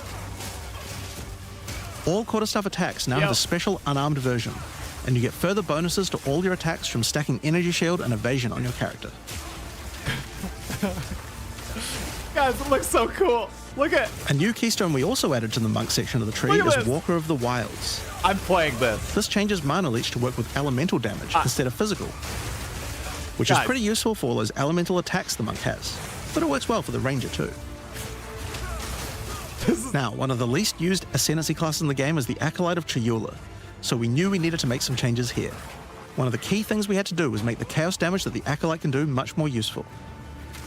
So we've added a new skill, allowing chaos damage to ignite, shock, chill, and freeze, embracing the elemental prowess of the monk in a truly chaotic fashion. In addition, he can make all of his chaos damage leech. And we've buffed Into the Breach and Embrace the Darkness by moving the effects of the 4-point nodes into the base skills. He also gains a new notable, Grasp of the Void, which leaves void illusions behind you as you dodge roll. Look If at they're them. killed, they do massive explosions of darkness, dealing damage to everything in sight. Now let's talk about Sorceress skills. Here we go. One of the things we wanted to improve on the Sorc is the ability to use multiple elements together more effectively. Now, this might seem small, but one of the things pushing you towards using a single element is debuffs like Elemental Curses, which lower resistances of a single element. In order to fix that, we're making quite a lot of game-wide changes to these kinds of mechanics to broaden what they apply to. So for example, there's no longer 3 curses for fire, ice, and lightning. Instead, there's just a single curse that buffs all 3 at the same time. And things like Frost Bomb, which gave you cold exposure, now give elemental exposure. You can use it to buff any of your other skills. We also wanted to make switching between different weapon sets smoother, so you can use different elemental staves more effectively. To do that, we've removed the weapon switch time, and now happens instantly. This applies game-wide That's right. too. Thank you. Now, we didn't just want to stop there. We wanted to add some specific mechanics that work between different elements, and that's where elemental infusions come in. Certain skills can now drop elemental infusions. For example, when a frost bomb explodes, it leaves behind a cold infusion on the ground. Oh boy. After picking it up, you can spend it on one of any number of different skills to transform how they work. Spark will create a nova of cold-infused projectiles. Ice Nova will leave a chilled area on the ground. And we also added a new low-level skill that fires ice shards. Use it with cold infusion though, and the ice shards will explode. Orb of Storms now generates lightning infusions when you cast enough spells near it. And that's all spells, by the way, not just lightning. Once you have one, you could cast a lightning flame wall, which adds both fire and lightning damage to all the projectiles that pass through it. Or power up Ember Fusillade with lightning, which will generate arcs to nearby enemies as each fireball hits. Guys, look at that. Holy crap. Look at that. Or Oh. maybe go lightning on lightning with arc. This skill is now a projectile, and by infusing it, you can go full Palpatine. Get fire infusions by blowing up monsters with Living Bomb. Then use them with Comet to summon a giant fire meteor from the sky. Or use it with Firestorm, which transforms it from a small area into a much bigger one. Firestorm is unique in that it can be infused by multiple different elements at the same time. Add an ice infusion to rain down ice at the same time as the fire. And add lightning to add deadly strikes from the heavens into the mix. Or use it with all 3 to generate a storm that is truly apocalyptic. Cold Snap has been simply turned into Snap. Previously you could use it to shatter ice, but now it works to detonate all of the different elemental ailments, and makes them leave behind infusions. And just like how you could previously use it on Frostbolt, you can now also use it on Orb of Storms and Solar Orb to detonate those as well, which means you can create many infusions at once. We also have a Spirit Reservation skill and a support gem to help generate them too. All right. On the passive tree, we've added quite a few new keystones to the Sorceress section. Here we go. Here are a couple of examples. The Black Flame Covenant keystone converts your fire spells to chaos and causes your ignites to deal chaos damage. Your fire spells and ignites will also turn purple. I can't believe there are people bitching in The Ritual chat right Cadence now. keystone Come on. causes your invocation skills to trigger more times. I wanted the druid so bad. It makes them trigger periodically over a longer duration instead of one. Great for those auto bomber builds. Now, in addition to skill changes, we've added a lot more options for the passive tree for each class. Overall, there are more than 100 new notables on the tree, usually around 20 per class, along with smaller clusters as well. Funny. Check out the old version, Wow, look, the transfer. and here's the new version. It's a lot more dense, and there's more interesting nodes than before. Now, we probably can't go through too many of these in the livestream, so I'll just show you one from each class's area of the tree. We tried to be a lot more thematic with the new nodes, so for example, the Molten One's Gift. It lets the benefit of Armor Break apply to your fire damage. Or how about Last Stand, which gives you lots of stats as your situation becomes more and more desperate. A lot of these have themes aligning with Ascendancy classes. Like for the Gemling Legionnaire, for example. You have crystallized immunities, which makes you immune to different status ailments depending on which support gem color you have socketed the most. Another Ascendancy class aligned notable is Sanguimatic Rituals. It allows arcane surges to generate life instead of mana, unlocking that support gem to be used with the Blood Mage Ascendancy. In the Sork area, you'll find these Archon nodes that allow you to convert all of your elemental damage to a specific element. You become a Lightning Archon when you spend enough mana, after which all your skills will be converted to lightning, and you will do extra lightning damage as well. We have ones for cold and fire too, with different triggers. Here's another cool one. Elemental Practitioner gives crit bonuses if you've triggered a skill recently, while also making crits generate more energy for triggers. Or maybe you'd like the Great Boar. It gives you a reason to stack dexterity to make you tougher, giving a bonus to life and stun threshold. Or the Cunning Fox. It straight up gives you 5% quality to all your gems. There are 140 new notables. Now, another major change is attribute requirements. Oh, We here felt we go, like boys. players probably had a few too many nodes and attributes, and not enough in interesting passives. So we lowered attribute requirements by 25% across the board.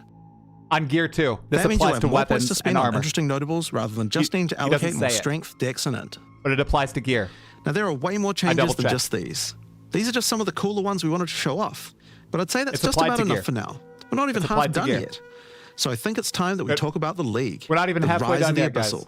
And to do that, I'd like to hand things over to Mark. We're not halfway done, by the way. As you saying. just saw, even though there are major changes to the campaign for this update, we want to make sure that every time you come back for an expansion, each area feels different with something extra going on. It is really important to make sure your experience when returning between expansions is fresh and filled with new content. And the way we did this was through leagues.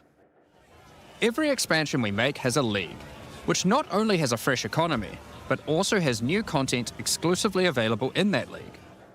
So, let's delve into the details of what Path of Exile 2's first official league is bringing to the table. The Abyssal are a race that have mastery of forbidden magics and necromancy. They were thought to be extinct, but have merely been biding their time underground. You first encounter signs of the Abyssal in Clairfell, where you discover that during the night, weaker members of the Undead Legion have been attacking the encampment. The townsfolk require your help to investigate where the monsters are coming from and put a stop to their attacks.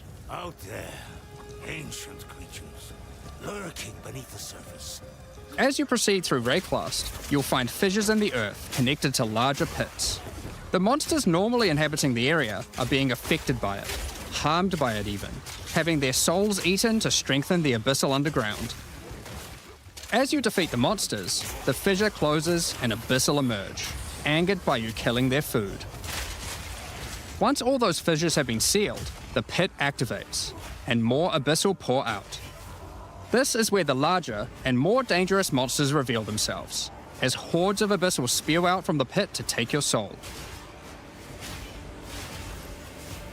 If you kill a magic pack, then magic abyssal arise. If you kill a rare, then a rare monster will emerge from the pit, having absorbed some or all of its modifiers for itself. This means the monsters emerging will generally be more difficult, and more rewarding, as each modifier gives better rewards. If you are able to kill them all, the pit will seal shut.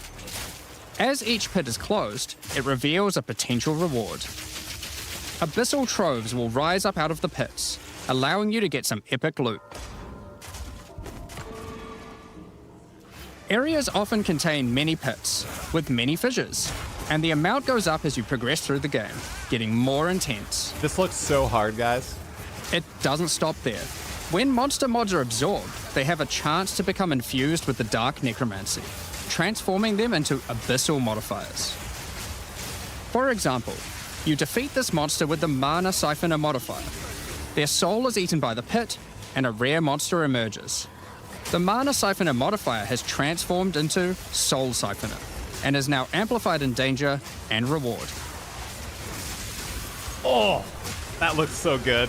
That payoff. Abyssal pits also interact with other monsters and mechanics. Guys, this is good. If you defeat a rogue exile that's near one, it'll be revived as a Lichborn that has multiple abyssal modifiers. Lichborn exiles even have their own unique jewel they can drop, if you are lucky enough to encounter and kill them. If an abyss spawns near a boss, killing it will summon a gigantic Giga Larvae creature. Monsters imprisoned in essences near abyssal pits are affected by the abyss too. They will come with an additional new essence item that can be used to craft your items. Crafting? So, that's your bread and butter of the Abyssal League. Crafting? Kill surface-dwelling monsters, kill the emerging abyssal, close the fissures, I was overcome right. pit encounters, and reap the rewards. There's a lot more to this league, however.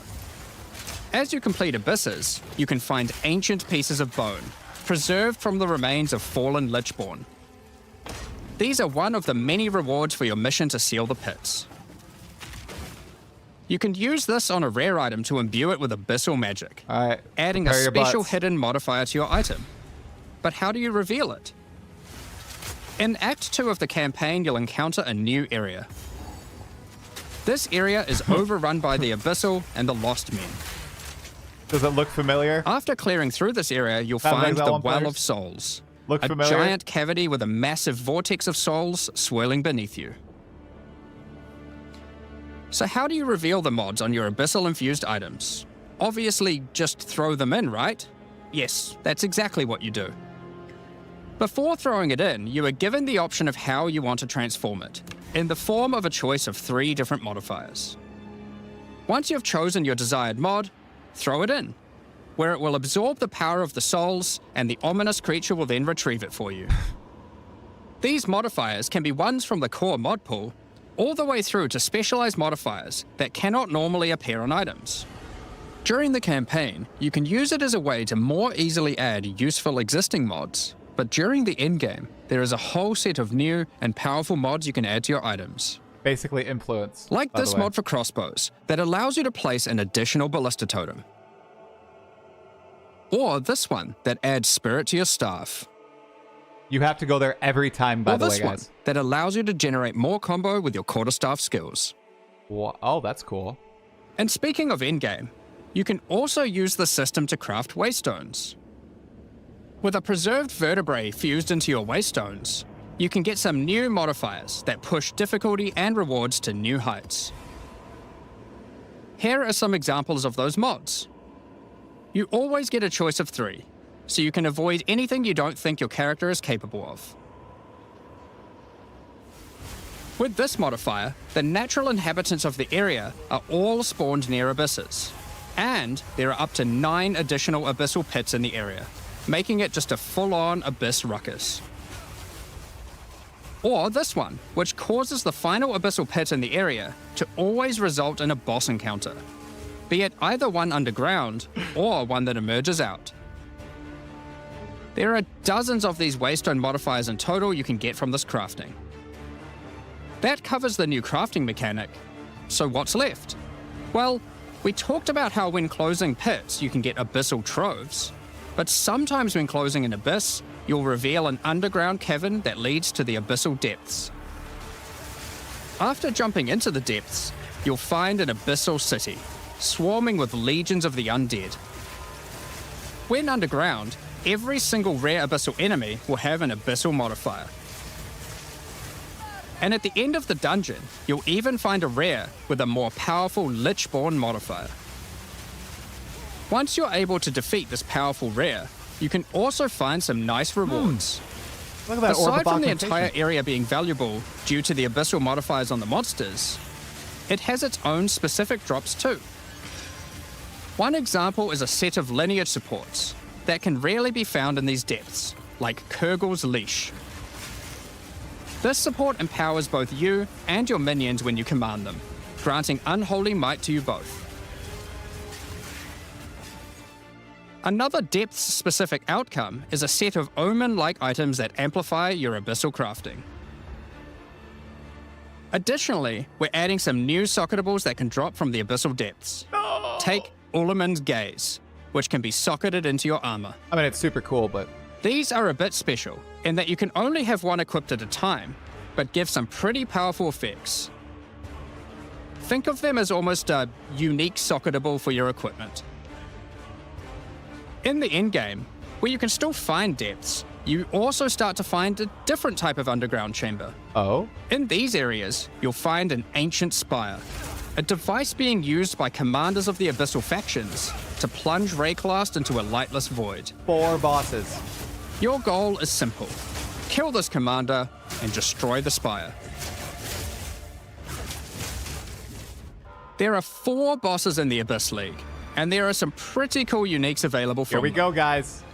An example is this belt, Darkness Enthroned. It has 2 sockets. But hold on, socketables don't work on belts. Well, this belt has a special mod that allows it to count as a different slot for the purpose of socketables. This one, for example, counts as a helmet. I kind of want one that counts as a body armor. I wonder how rare that one is. Pretty rare. You can also find this unique Guys, jewel, here we go. Undying Hate. Hold on to your This butts. jewel transforms part of your passive skill tree into an abyssal version, and has multiple depths. The deeper it goes, the more of your passive tree is affected, allowing you to fulfill your fantasy of becoming part Abyssal Oh Lich. my god, dude. Now, the last thing that Abyssal commanders Timeless can jewel, drop yeah. is a Finger of the Lich. Oh, another boss? But what use do you have with a random undead finger? Well, the next time you return to the Well of Souls, with the finger in your inventory, your character will almost feel compelled. To do what, though, you might ask? To jump in. Jump right the hell The in. items you threw in came back more powerful, right? So, what's the worst that could happen? Just jump. Well, you will just have to find that one out for yourself.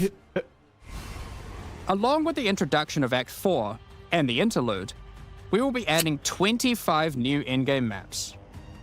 These maps will contain all the new monsters and bosses we're adding, improving variety and giving you opportunities to experience the new boss fights many times. Let's take a look at some examples. Rock Pools is a map where you explore a shallow rocky coastline, surrounded by coral and filled with sirens. At the end is a giant Goblin King boss, ready to eat sulfite and squish you like a bug.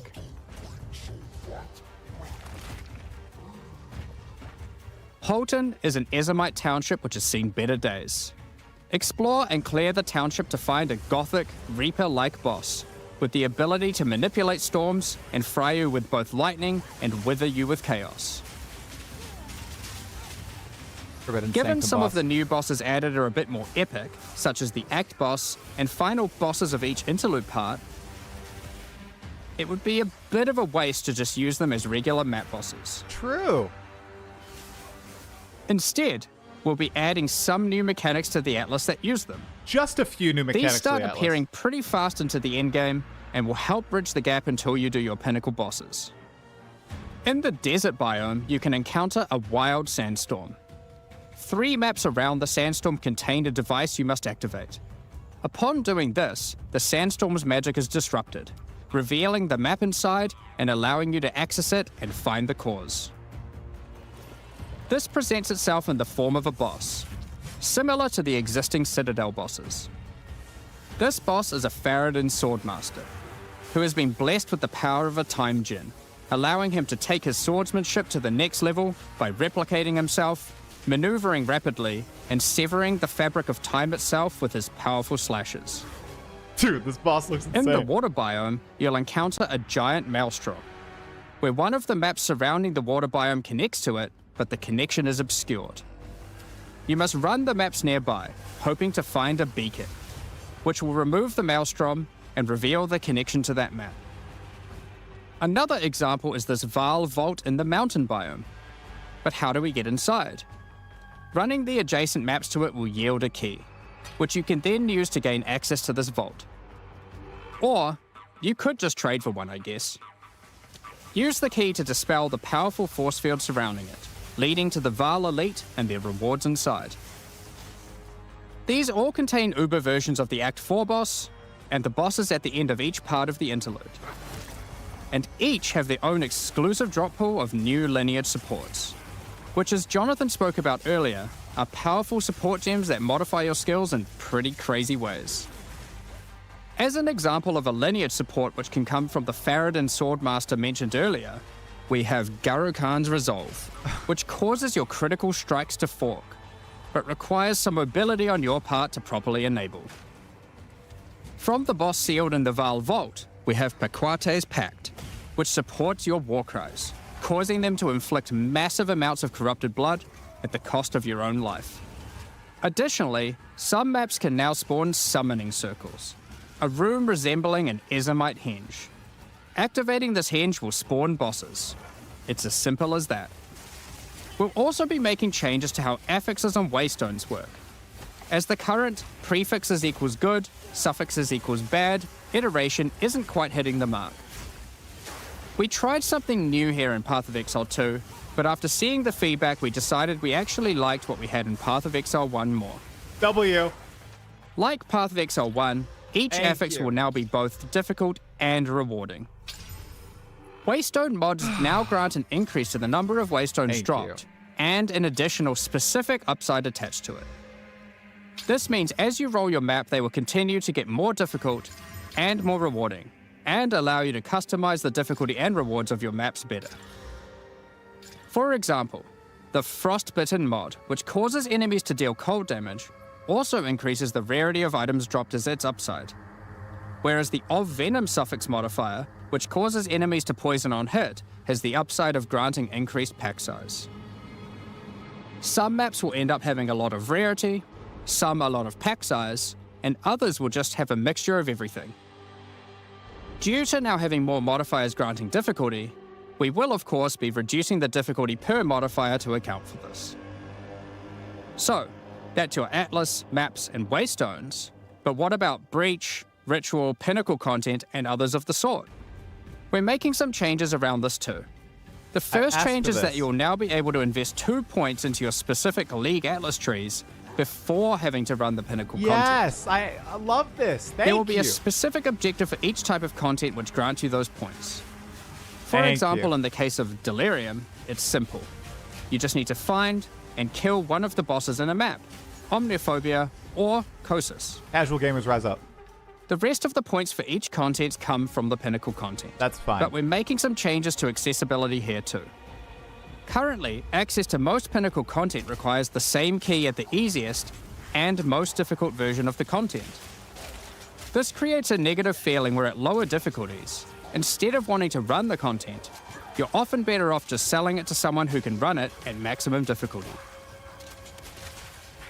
To address this, each content will now drop splinters, which will not form into singular items. Instead of using the singular combined item in the Realm Gate, you can now just bring your splinters.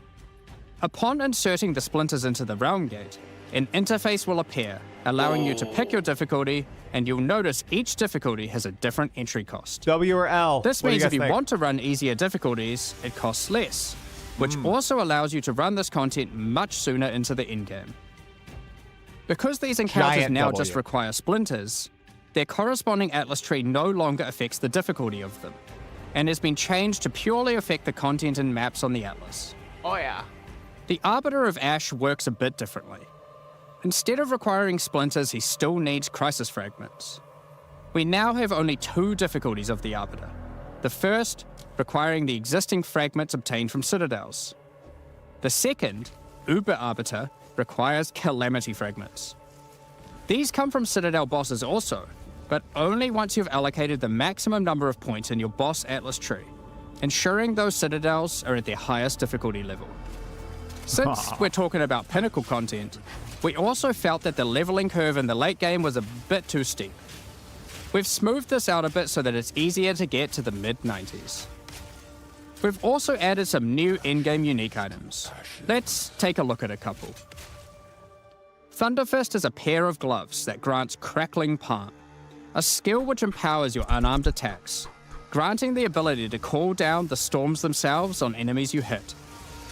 Put simply, literally every monster you hit with your unarmed skills will be struck by powerful lightning. 90% of players are going to play Pair this with the aforementioned Hollow Palm technique to embrace your true unarmed prowess in combat.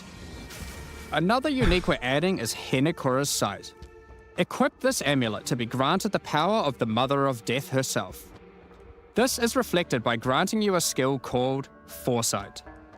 While you have Foresight, your dodge roll no longer avoids hits. But instead, being hit while dodge rolling restores you to full life and makes you unable to die for a brief period of time. You'll notice when this does occur, a copy of your character appears and takes the full damage. This is you seeing that future, as if you hadn't been wearing the amulet. Ultimately, your in-game experience should be more streamlined. With new content to find, you'll be able to invest in your Atlas trees sooner, engage with pinnacle content faster, have less FOMO running said pinnacle content, reach higher levels easier, and do all of that while finding many new chase endgame items. Talking about finding items is one thing, crafting. But what about crafting them? We've taken a step back and looked at some of our crafting systems to make some notable improvements. Let's start with essences, which suffered from an issue where the regular essences were effectively useless and didn't give players the tools or excitement that a crafting system should provide. To alleviate these concerns, essences are being changed in a few ways. Firstly, they're being changed to function like regals and add specific modifiers with specific values, meaning you know exactly what you're going to get. We found that players were often bottlenecked by regal orbs when crafting in the campaign, so this helps to fill that gap, allowing you to better upgrade your items. Seems familiar. For example, this Lesser Essence of Flames, which will be able to add a flat amount of fire damage to your magic martial weapons. It's not a crafting. Secondly, we're adding many more tiers. That Lesser Essence of Flames, for example, has a regular variant and a greater variant too, adding even more fire damage with each upgrade. The intention of this is so that when you find one early on, you don't worry about holding on to it till later to use on a higher level item. You should feel free to use them as they come to get powerful upgrades during the campaign. Thank you for determinism. Lastly, our highest tier of essences, now called Perfect Essences, will function like a Chaos Orb instead of a Regal. So it will replace one of the modifiers on your rare items with the specified mod. Such as this Perfect Essence of Flames. You'll notice this one doesn't just add flat fire damage like the ones before it. The Perfect Essences often give something a bit different, with some opportunities to be pretty damn powerful. I'm never going to get one of these. There are many different essences, each with many tiers, covering many of the more core modifiers you'd want on items early on, through to chase specialized ones for in-game. He was attacking so fast. Speaking of in-game, we really wanted to expand our crafting options for late in-game crafting projects. You might have noticed that at in-game, you get way too many transmutes. Wouldn't it be nice if some of those didn't drop, but instead you got something a little more powerful? At higher levels, you can now find Greater Orb of Transmutation and Perfect Orb of Transmutation. These can be used on normal items to upgrade them to magic, ensuring that the modifier generated is of a minimum level. This is similar to how you find higher tier items on the ground, but for crafting. These higher tiers will also exist for Orb of Augmentation, Regal Orb, Exalted Orb, and Chaos Orb, meaning you can get all of the orbs required to take your item from normal rarity to a fully completed rare with guaranteed high tier mods. They're very rare, though. On top of these new core crafting ones. currencies, we wanted to make sure there are powerful crafting bases to use them on. Now in endgame, you can start to find exceptional items. These are items that drop at normal rarity and are perfect for your from-scratch crafting projects. They can come with extra quality, up to 30%, or an additional socket to use your crafting socketables in. And yes, they can be corrupted for yet another socket. You can also get exceptional unique items. To add even further to your crafting arsenal, we've added a whole suite of new omens to ritual content, and removed some of the more unimpactful ones that weren't being used. Some of the new omens include the Omen of the Ancients, which will cause your next Orb of Chance to not destroy the item, but generate a random unique of the same class. Or the Omen of Sanctification, which is my new favorite. This will cause your next Divine Orb used on a rare item to reroll the values of its modifiers, allowing it to exceed the normal minimum and maximum values, raising the ceiling on the new most powerful rare items in the game. This omen will also cause your item to become sanctified. Sanctified items cannot be crafted, just like corrupted ones, so consider carefully when you use this. Another is the Omen of Chaotic Monsters, which will cause your next Chaos Orb to reroll all modifiers on a Waystone, allowing you to fix your maps if you get some modifiers that are not feasible for your build. Besides these examples, there is a huge variety of new omens for you to discover in your ritual encounters. With the release of Act 4, notably taking place in the Karori Archipelago, you'll be able to now find a new currency item, Henikora's Lock. Henikora, the Karori goddess of death, has the power of foresight, and is able to see many futures, including the outcome of your next craft. So, imbuing her lock onto an item gives you that same power too. For example, you'll know whether or not to use an Exalted Orb on your item, as you will know exactly what the outcome is. So, with all these new crafting improvements, it's safe to say you're going to be making some epic items, and not necessarily just ones for yourself. So given that, it's time to talk about a massive one. Let's Trade. go! This is just a pure W. It's finally here. The moment we've all been waiting for. Fully asynchronous trade. Over the years, the way players trade with each other in Path of Exile 1 has morphed from using the forums, through to the in-game chat, all the way through to using the website. Login spam, These guys. systems, in all their iterations, work for a while, but with each iteration, new problems eventually reveal themselves. Be it requiring you to be in your hideout too much instead of out there killing monsters, or never getting responses from people who are either AFK or just can't be bothered. In order to finally solve this, and this has been a long time coming, we're adding a new system that allows you to buy items from other players without requiring the seller to be present. They can continue farming, killing monsters, AFK as they please, and can even be offline. With the introduction of Kingsmarch in Act 4, you will encounter Ange, assistant to Rog in the Meridian Free Traders Company. He looks a little Over rough. the last 2 decades or model. so, since Path of Exile 1's storyline, Faustus has handed down his knowledge and expertise to Ange, and she is now ready to take over his business. If you have a hideout unlocked already, you can immediately invite her there. If you don't have a hideout yet, you will need to acquire one. You can do this by completing a quest to defeat one of the bosses inhabiting an island in Act 4, allowing you then to take a slice of it for yourself, making it your new home and base of operations.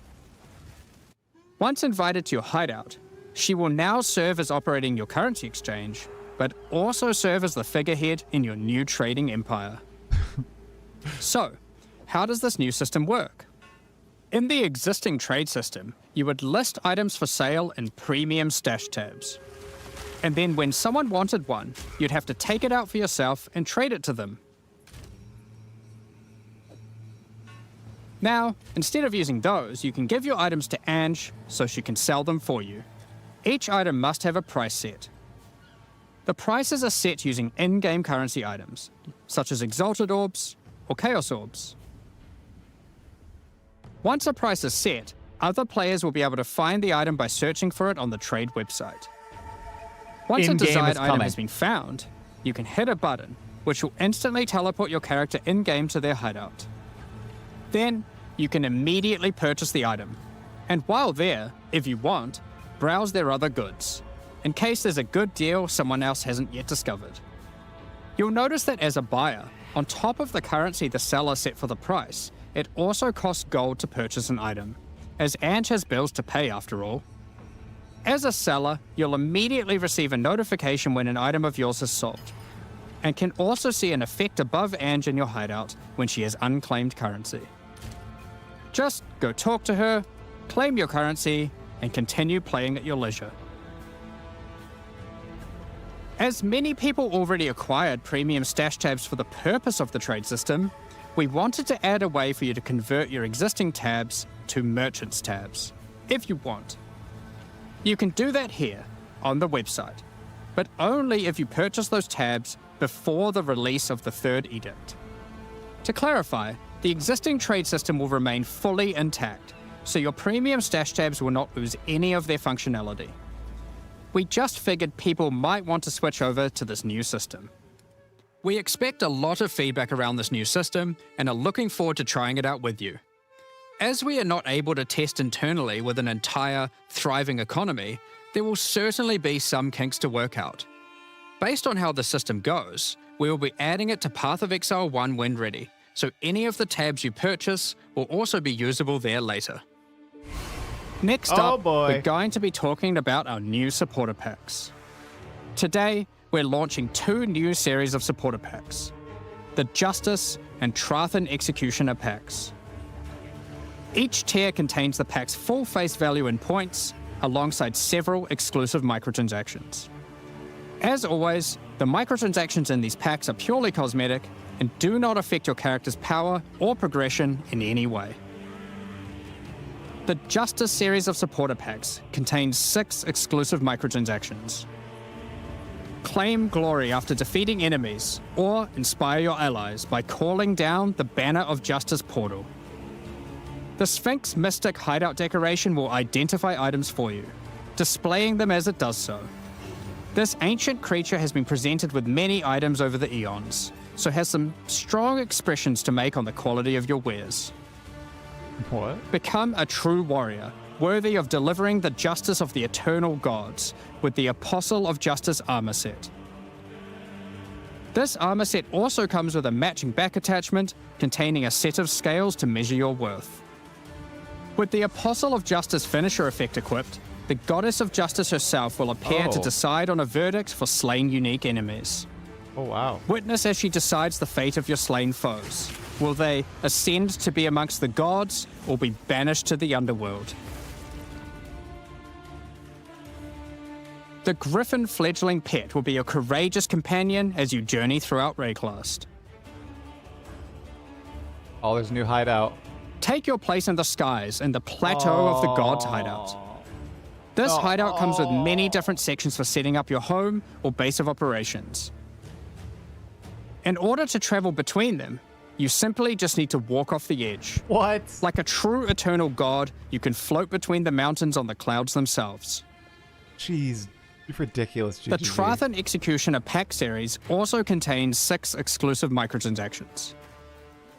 The Trathan Executioner finisher effect is a brutal display of Trathan might, crushing slain unique enemies as if they were bugs beneath your heel. Oh my god.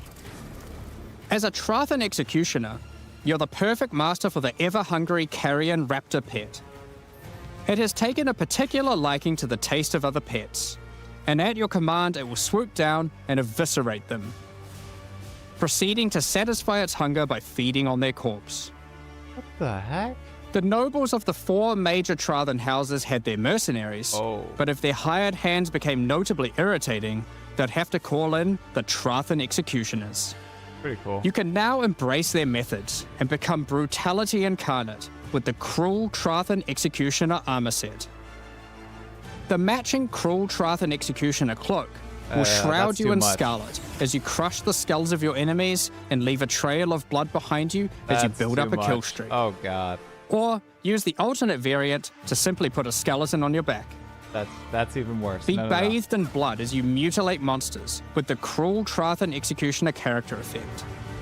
The swirling blood increases in volume as your spree of slaughter continues.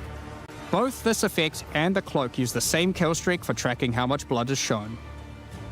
After a long and tiring day of executions, enjoy a relaxing game of dice with the Goblin Gambler's Hideout decoration. They'll definitely be playing fair, right? The Pulverizer map device brings a horrid efficiency to punishing the damned of Trathus. No. Each map you open will execute the next victims. This is so edgy. This map device in its true ruthlessness tracks the total number of monsters killed, your kills per second, and your largest kill streak up to the point of the map being completed. Why do they gotta tie This is it? then displayed on a leaderboard so you can take a measure of you and your friends' violence at the end of each map. Additionally, That's so any microtransactions from the supporter packs will be made available for use in Path of Exile 1. That's enough about cosmetics. Let's get into cool. the Q&A. But firstly, I want to give a huge thank you for your ongoing support. We're just about to start the Q&A with ZIGGYD.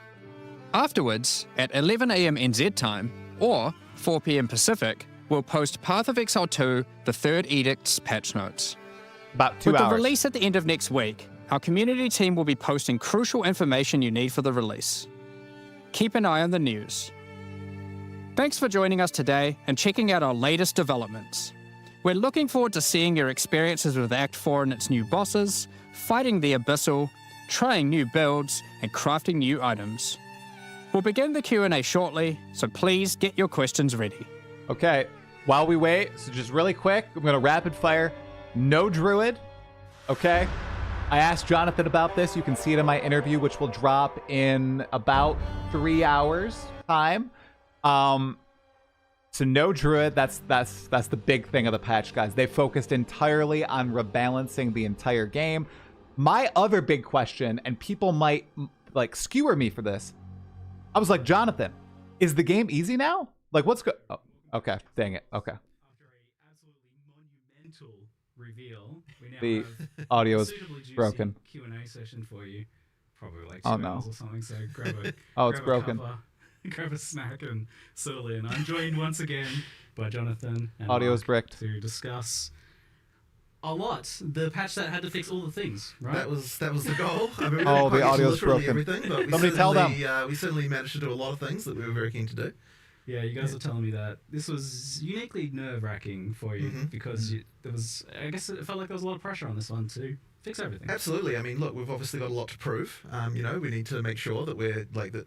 Well, put it this way: I wouldn't want people to feel like we that we don't have answers to a lot of the things that people have been unhappy about. So, you know, like we really tried to do as much as we could in one go to kind of do everything. As it didn't Somebody's get gotta literally tell 'em. everything, but we got Somebody's quite a lot watching of the it. stream. I'm thinking that people will be a lot happier with this release than they were with the last one. Yeah, I was pretty shocked to see how much was in this one, especially given that you've moved to this kind of like 4 and 2 cycle of, you know, you just feels like you just released the Path of Exile 1 expansion, which also had a lot of pressure on it to be a big one as well. Yep. So yeah, I mean, it's certainly hard. I mean, look, the really hard part is, you know, having to make an act at the same time. Like that's a really huge commitment. So I'm certainly going to be happy once we finish the campaign because we're going to be back to normalcy again. But yeah, it's a like, you know, what it does do is it means that there's like a huge amount of content to draw from.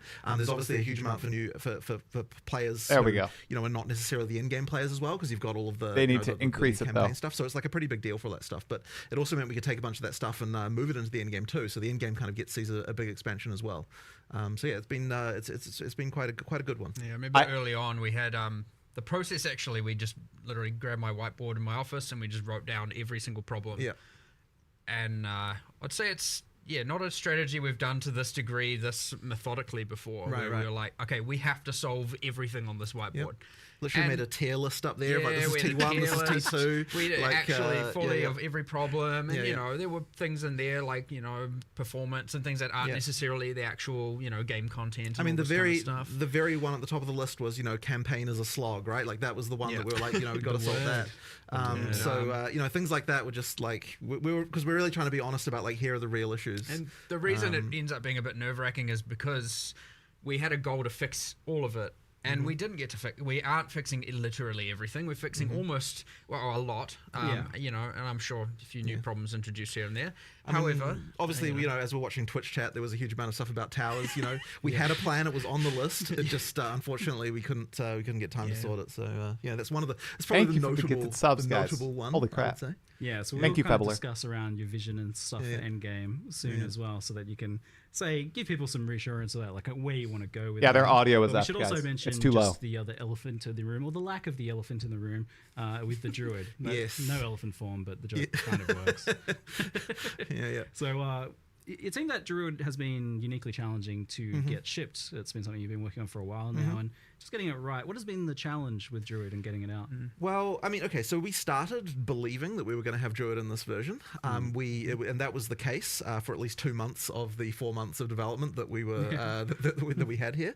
And obviously, like a bunch of work had gone on before that as well. But at some point, we realized, like, you know, that we don't want to have the mistake that we effectively had with 020, where like we put a huge amount of effort into the class and then we didn't get time to fix like all of the concerns that people had outside of that, right? Because obviously the same resources go into making a new class as go into balancing the old ones and making all that stuff, right? So if we don't have the balance in like a good place, it kind of feels a bit bad to like be throwing in a class that's kind of effectively disrupting that. So then what that meant was at some point we're like, okay, since we don't believe we can get both the class and all these other balance changes we want to make in at the same time, it's actually better to cut the class and then have the balance changes instead. So that's what we ended up doing, and obviously it was like a really hard thing to cut because obviously like, you're going to have another one without a class, like it feels really terrible. But we've got the philosophy now of like we have to make sure that we're in the release month that we say we're going to be in. So therefore something had to go, and unfortunately that was it. But it means we've obviously got a huge head start for when we actually do it next time. And I mean, look, there was so much stuff that was cut, like even as large as it is, like there's like ascendancies and all sorts of stuff that was gonna no be ascendancies either, guys. We'll get to it, but more important to just make sure that people are happy with the stuff that's in, and make sure all those changes are great, and make sure obviously you've got answers for stuff, right? I imagine for druid it's a big part of it's just the fact that the shapeshifting, getting it looking and feeling right, I mean it's really a huge deal. Right? It's hard. Like there's so much animation stuff that has to go into making each form feel right. So but we'll get there. Like I don't think we're that far away from it now. So it's just a question of prioritization. December seems like it is probably the hardest class of all. Then might be. Yeah. I think it will be. Yeah. You're getting a bit more ambitious as you go with each class. That is true. Too, which is true. Every class is a step up from the last in terms of that. Yeah. Yes. So I guess on that note, do you have a vision for who's next after druid, or is it kind of a race between them to see who ends up feeling well, I've always said that it would be criminal to go into full release without having swords. So that's that's kind of a pretty glaring. It's a little bit criminal to get this far without. Yeah, to be honest, it is. Yeah. So I'd say that is would be weird when you think about it. It's real weird. It's real weird. So that would be an obvious candidate. Okay, duelist is making sure that we've got that. People can infer from that some sort of duelist or something. Most likely being a sword one. And as you said, the ascendancies are just kind of the same boat as you weren't satisfied with where they were at to be able to get those in. So that's the things you missed, but that's like the list of the things you missed. That and doing something with towers. So now we can talk about kind of what you have done. We'll jump into endgame first, since I know the towers and stuff have been a hot topic for people. So we'll talk about the endgame. This wasn't ostensibly supposed to be an endgame update, from what you were telling me, but it still seems like a pretty big endgame update. It's pretty. Yeah, I mean, well, part of that is because we obviously get all the content that we produced for the campaign. We get to make all the endgame versions of that. That obviously adds quite a lot. But we did want to make sure that we weren't just being like, okay, so we're adding a bunch of bosses. Like, we wanted to make sure that the more epic ones that we added to the campaign have some new mechanic for them on the Atlas as well. So that's where we had those various mechanics with, like the sandstorm and that kind of stuff. Those kind of like Atlas events. And it really does contribute to the feeling of exploration to have more of that stuff. And then, of course, once you've got that, you need to start getting into, okay, well, what rewards is it going to drop? Then we started that we need a new category of rewards that these things can have. And that's, they fixed the audio, guys. I'm turning them down. So it just ended up kind of adding up to quite a bit in the end. But it isn't like kind of like the big end game change that we wanted to do. Like, we had a design for that, but we just kind of haven't quite got to it. So but it still ends up being quite a lot. And one of the big things that it also, I think, will help bridge is the kind of mid-end game part, like that's still a problem that we want to improve, but it adds quite a lot there, because you're seeing that stuff on the Atlas a bit earlier. What's the problem there as you identify it? I mean, you've got this issue where effectively, and we are doing some stuff to address this, but effectively you've got like the pinnacles at the end, and you've got like obviously when you start you've got a bunch of content, but it doesn't feel like there's those kind of mid-end game goals that you can easily achieve. That's kind of the issue that we're trying to just solve. a lack of direction, right? Right. Nothing's there's not enough like really guiding you. Like the narrative kind of falls apart there, right? Because it's just like open world, and you want a bit more of you know telling you where to go, what to do, have those goals where you're like I want to do this next and this next, as opposed to like I could do this or this or this. It's nice to have those, but it's nice to also have the things kind of directing you as to like this is exactly what I want to do.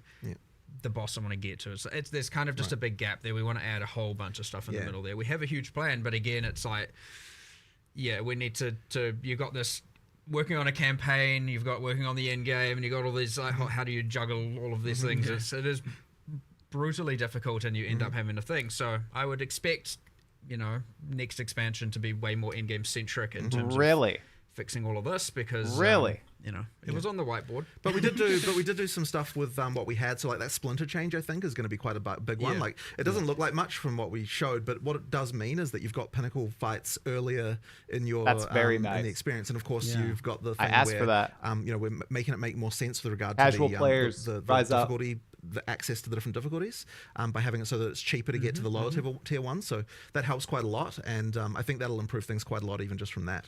So yeah, and like of course you got the league now in endgame as well. And of course there's a league there too. The Wisps were Wisps. Sure, wasn't really a league. It's kind of just like not a full-fledged not what we've league done mechanic. before. And a lot of people in PoE may not really even know what a league is. I mean, we kind of had it with Dawn of the Hunt, but I mean, having Abyss in every single area, there are abyssal icons you can find on the map. You can't add them because they are in every area, the Abyss. So, and you have different the waystone crafting and stuff like that. So there's a lot of end game just added by the league's existence as well. Plus a lot more combination of the league mechanic with other mechanics as well, which is something that I'm always keen for with leagues, is like have a bit more interaction. Yeah, so, you were telling me that you had specifically made it so that Abyss would have specific interactions with basically everything else. For sure. Like if a Rogue Exile's standing there, you get a special boss based on the Rogue Exile. So that's a rather interesting extra combination stuff there. It is interesting because this is a league mechanic. It's in every zone. It's guaranteed, but it's part of a league mechanic. But does this also have like Atlas tree integration in the way that it would later on as it becomes like a core element? No, not the way that's kind of handled is through some of the waystone crafting. Yeah. We, depending when the league ends, we obviously do the whole again more for people who maybe don't know what a league is and how we handle the stuff in PoE 1. I'll over-explain it a little bit, but generally we review the state of it at the end. We see what changes we want to make. Sometimes we add it to the core game immediately, sometimes later, and then we add it to the tree and decide how we want to invest into all the different things. But we try and have the meta progression, so to speak, of a league within the leagues itself, and not connected to the core tree, because you could have a separate tree. It is a thing you could do. But in this case, it comes in the form of the waystone crafting. You did an experiment with that recently in Path of Exile 1, doing that in a league, and you didn't exactly like the result. Different because it's not a separate tree, and that was during Necropolis, yes, and it felt like because it's in every area, you have to take it. Yes, exactly. So that didn't work. We're not going to repeat that mistake. It could be a separate tree, but we just did it through the waystone crafting stuff instead, and you can invest in the Abyss and juice the Abyss that way. And I mean, we'll see how we fold it all in as we go into the 040, though. Like, that'll be an interesting one. All right. Well, one of the kind of like, I guess, endgame issues that I've identified in the past was kind of how the Atlas trees worked and progressed and what they afforded. And it felt very top heavy. Like you had to beat the boss to get points to just scale. Well, that's what I'm talking about with the lack of mid-game stuff, right? Yeah, exactly. Yeah. So that's changed now, though. Like the league mechanics don't scale difficulty of bosses at all. They're just about what the content is in maps. Yeah, and you get the points way earlier. So, in fact, you even... Some of them, we made some changes to that, actually, as well, since last night. And thus it wasn't in the live stream accurately. It was talking about how you have to complete specific objectives like killing the Delirium boss and whatnot to get your points. It's actually just now you follow the quest line, and there's a point in where you get the tablet, which is after you find the league and you kill the, just do a Delirium, you successfully go back and get a tablet. You're also going to get the first 2 points there. Now I wanted to change it so that you can get like... if we have 8 points, you get 4 points before the pinnacles and 4 points from the pinnacles. Yes. Right now it's 2 and 6. We're still looking at this just because we made a change last night. There's a good chance we might end up, adapting this a little bit more. So it's even the first 2 points come even sooner and even more obviously. Like you don't have to RNG into finding a boss in order to get those first 2 points now, which was mentioned there. No longer going to be the case. But we just want to really make sure we're smoothing that progression through, getting that stuff earlier, all that sort of stuff. So the other thing, like, was you've got this like kind of world map. It seems to be exploration focused. The recent updates you did in Daughter of the Hunt actually, I felt were a big step forwards in that regard. There was a lot more exploration with the new unique maps, and even towers. I felt like when you're using them as an exploration feature, work quite well. Like they leapfrog you to your next. You see that next unique map over the hills, and that's like a cool motivator that pulls you through, and that helps with that mid game issue you were talking about. Is that kind of the goal? Is to make this like really exploration focused?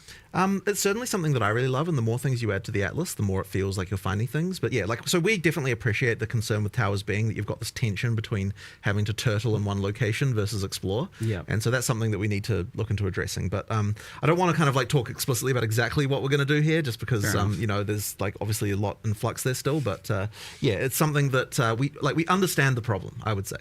Like I would understand that there's an issue, and so yeah, we will be addressing that a bit later.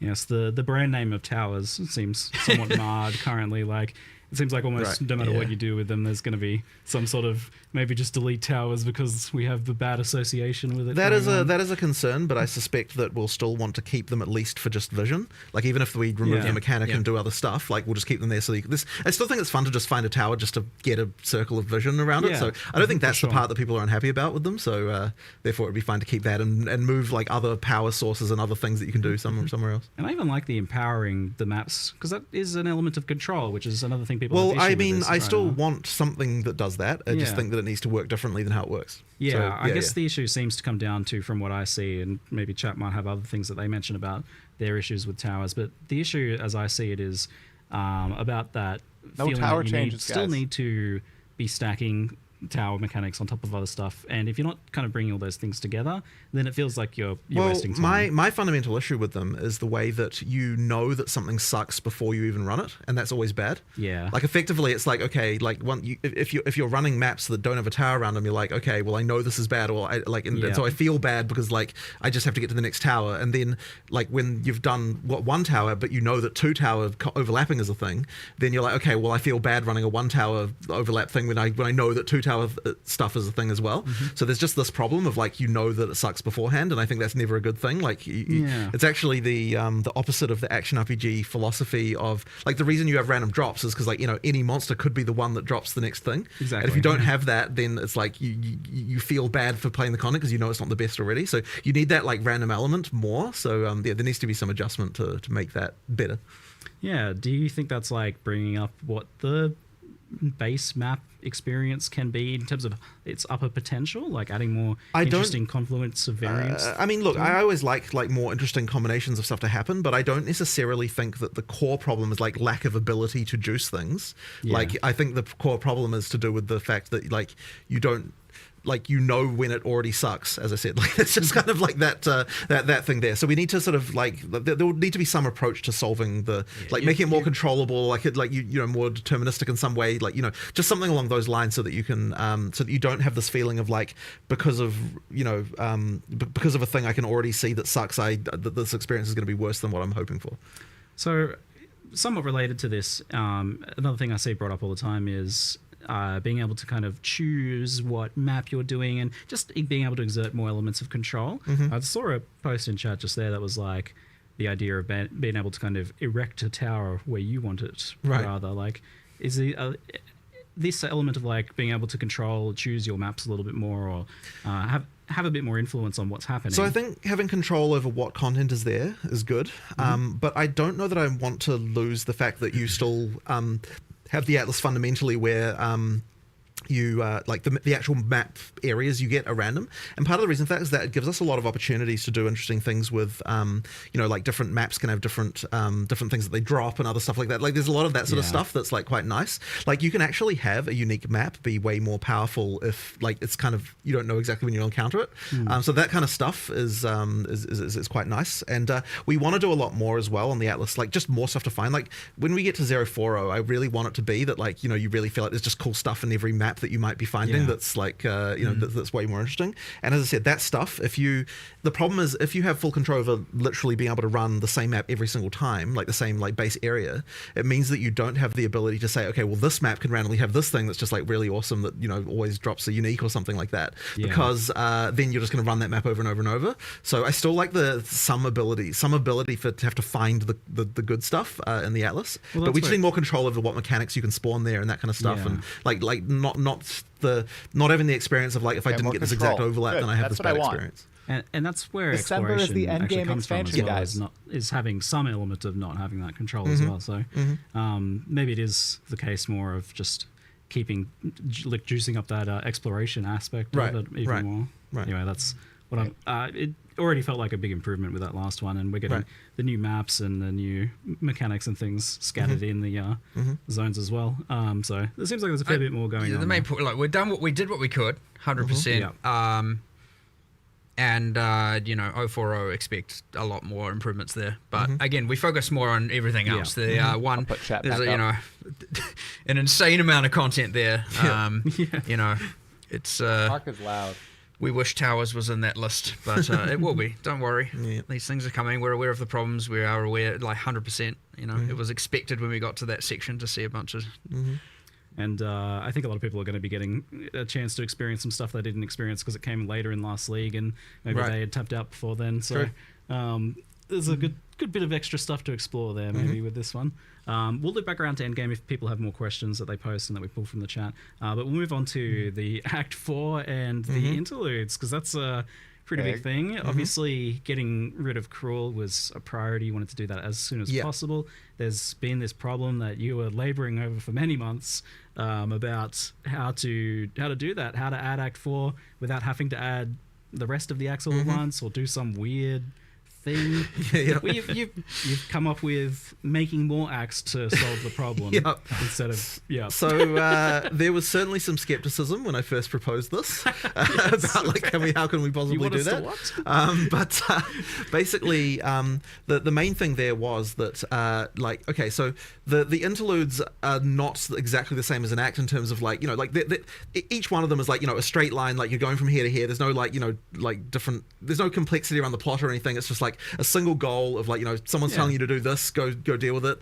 There's bosses along the way, there's new areas along the way, but all of that stuff we can use in in-game as well, so that means we're not kind of wasting any of the arts. The only thing we're really wasting is like a kind of like a little bit of like storyline structure around it, but as I said, it's not nearly the same level of like narrative structure as what you get in like a full act.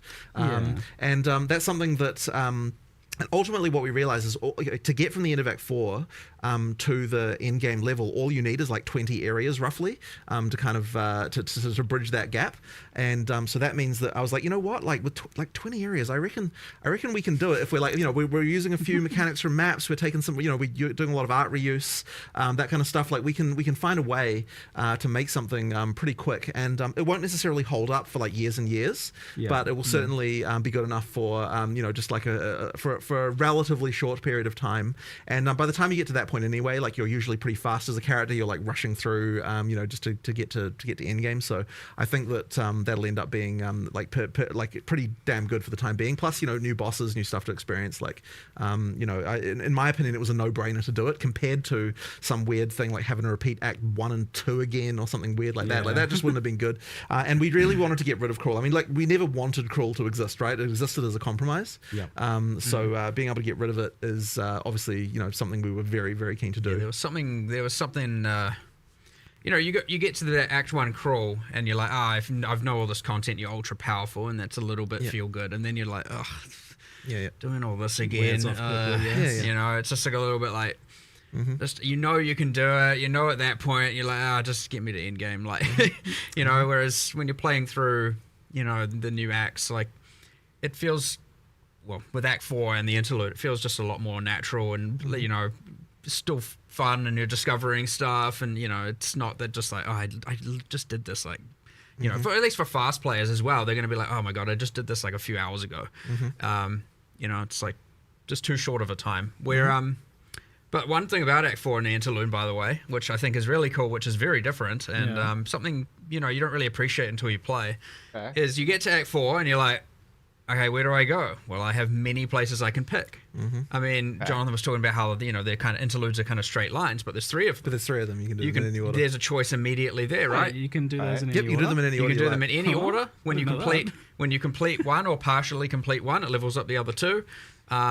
They always stay, ahead, and they bridge the gap, so you can do them in whatever order you want. It'll be interesting to see the speedrunning strategies because there's different bonuses available. Like the spirit draft comes from 1. Yeah. Okay. Where another might be more passive point heavy and another might be more permanent bonus heavy, and another, there's going to be all kinds of crazy stuff going on there. So you go in Act 4 where you've got full freedom of choice of which island you want to sail to, and then you go into the interlude and you're like, which part would serve me best? And maybe the answer is do a couple areas of this part and then swap to another and do that one, and then who knows? Which is fine because again, as you progress through them and defeat the bosses, the other ones will level up and keep up with the level. So you can do half of each and then do the half of each again. You can do an area of each, and then I think people are pretty excited. I didn't realize the interludes were sandboxy like that because I was planning on asking about how the fact that Act 4 is like a sandbox for the great portion of it there, and that's going to be super interesting from racing and speedrunning perspective as to what people take. But also that does seem like it might help with the campaign slog, the repetitiveness of it if you can kind of do things in a different order each time. Is there some good reasons to do it in different orders as well? Like you mentioned, differences in rewards, differences in challenges too, I imagine, for different builds? Yeah, for sure. So, the reward thing is probably the main reason you'd change the order, depending on what's going to work best for your character right now. So, yeah, each one has got stuff that we're taking all the different fixed bonuses. I think that actually the fixed bonuses are different a little bit now, aren't they, than the way that they were when they were in Crawl? Did you change what the stats they were? I thought you did. The passive point number is the same. Yeah. The spirit is the same, but the other bonuses, we've kept we'll still have the resistances that you got before, but some of the other bonuses from for example, Crawls, the snake in Act 3, I can't remember the name of these areas. We have internal names, the old snake chamber. The reward from that will be slightly different because not all 3 of those options are available, and they're available in different ways. Some of it might be, some of it might not be, and some of it will be in Act 4, some of it might be in the interlude, So it's kind of mix and match all over the place, but there's some pretty cool stuff in the interludes that you've obviously got your permanent bonuses, you've got your skill points, you've got just which bosses do I want to do first or last. That's all nice, but you have a little other things subtle. The first area of one of them, I'm not going to be as spoiler-like as possible here, appreciate it, bro. has a wandering vendor that sells, guaranteed rare caster gear, and you can go and be like, I'm going to go there, check that, if I'm a caster, and then I'll go to the other 2 acts because that might have a straight-up weapon upgrade. And then there's another act that sells a whole bunch of greater runes, and so you might be like, I need some runes, I'm going to go there, find that vendor, get some runes, and then go to another. And then one of them has, and you're going to have to find this for yourself, one of them has a nameless seer in it, and so go for it, find that. And I'm not going to tell you which.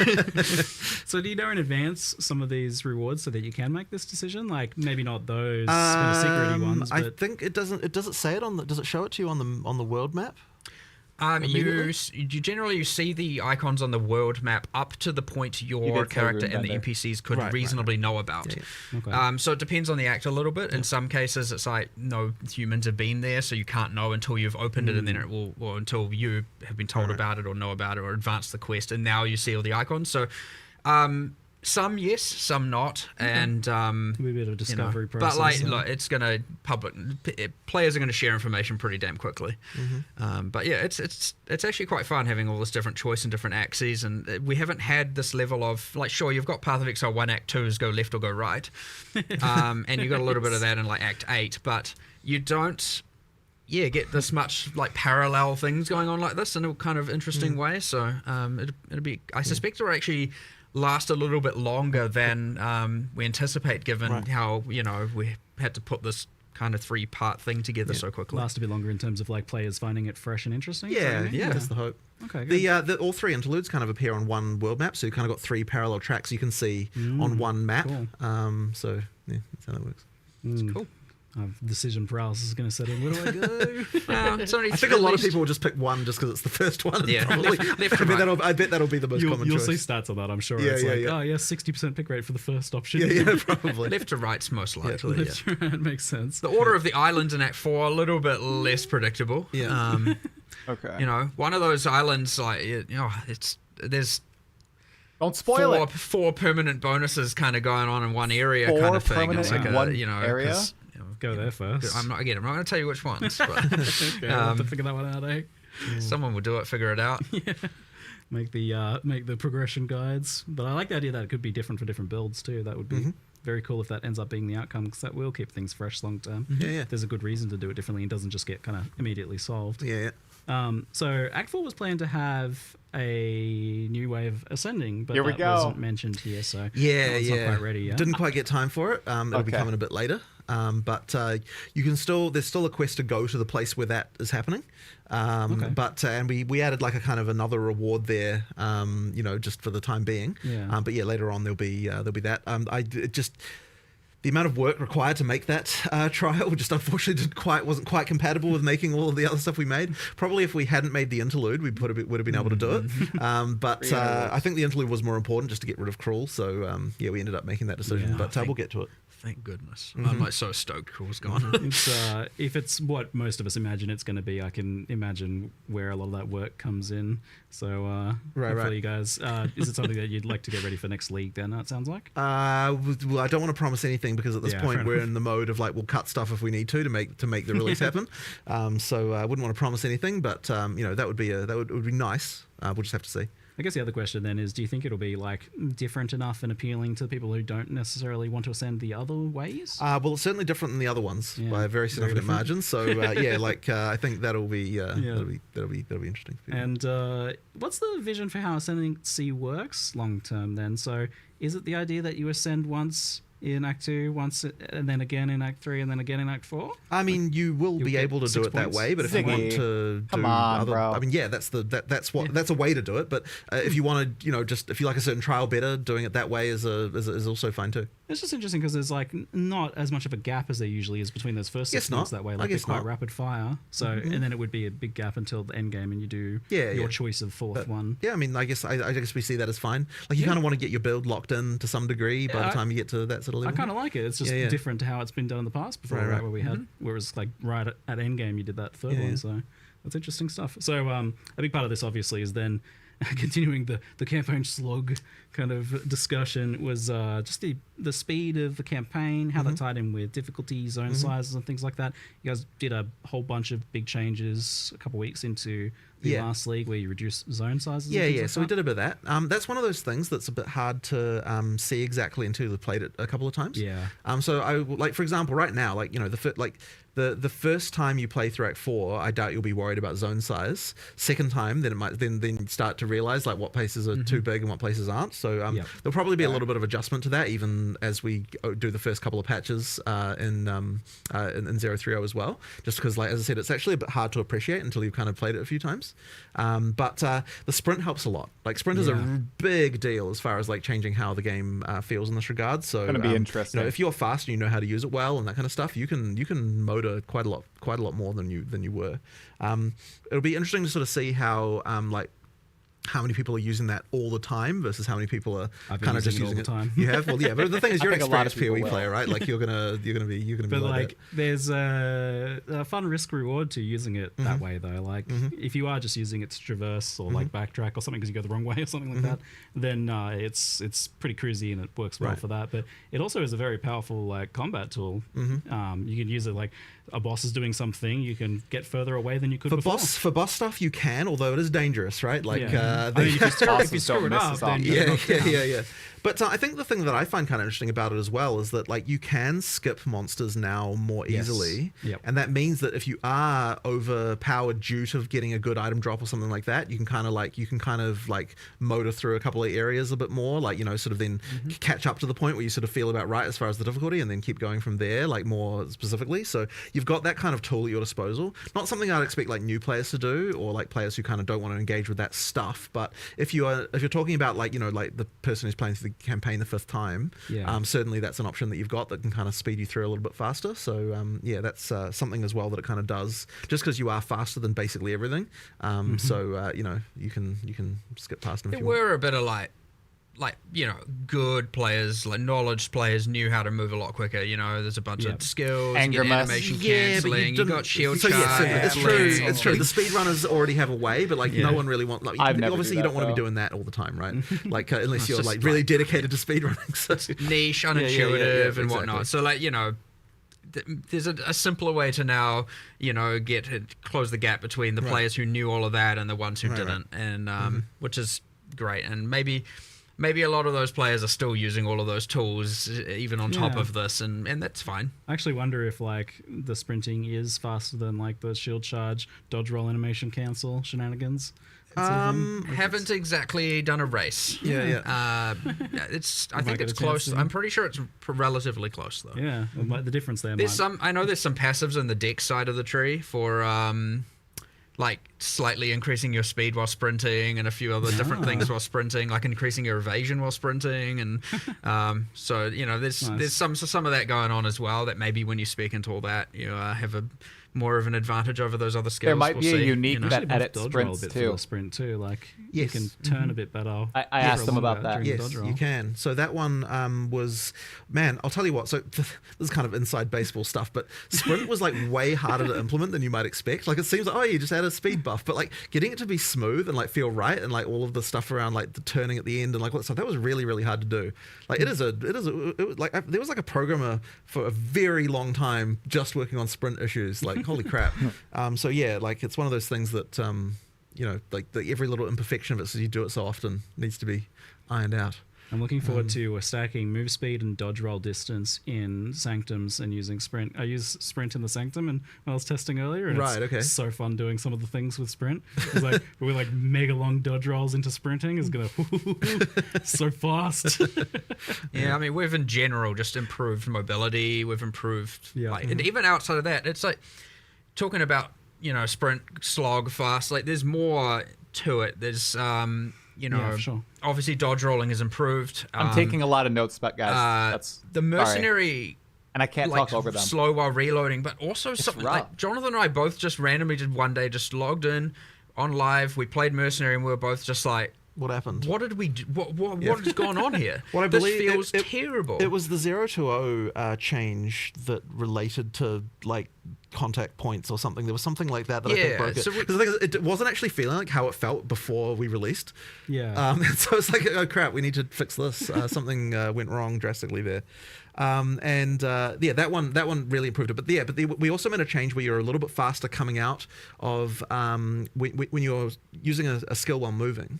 Yeah. You're a little bit faster coming out on all classes. So that actually affects the Ranger and the Sork as well a little bit. It's not like, at first it seems quite subtle, like but when you play it side by side, it actually makes quite a difference, even though it's a relatively subtle change. Like it worked as well. And then you've got things like with the block being faster, like you're just overall more mobile, with a lot of the stuff. Like I think it's helped a lot. But the nice thing is like we still didn't have to compromise on like making sure the combat still was right. So that's obviously been like a big worry, especially because there's so many other buffs and things for other character classes. Like there is definitely a concern that we've like overcooked, gone too far. Like things are, like things are going to be too easy, and I'm a bit worried about it. But I think it should be okay. We just have to. You mentioned like the way you've designed this, not meaning you didn't have to compromise on like combat and that, and that was a big hesitance for you. Like you really wanted combat to be not optional in the past. You were talking about before, for sure. and things like that. So why does it feel like the way you designed this lets you not compromise on that vision?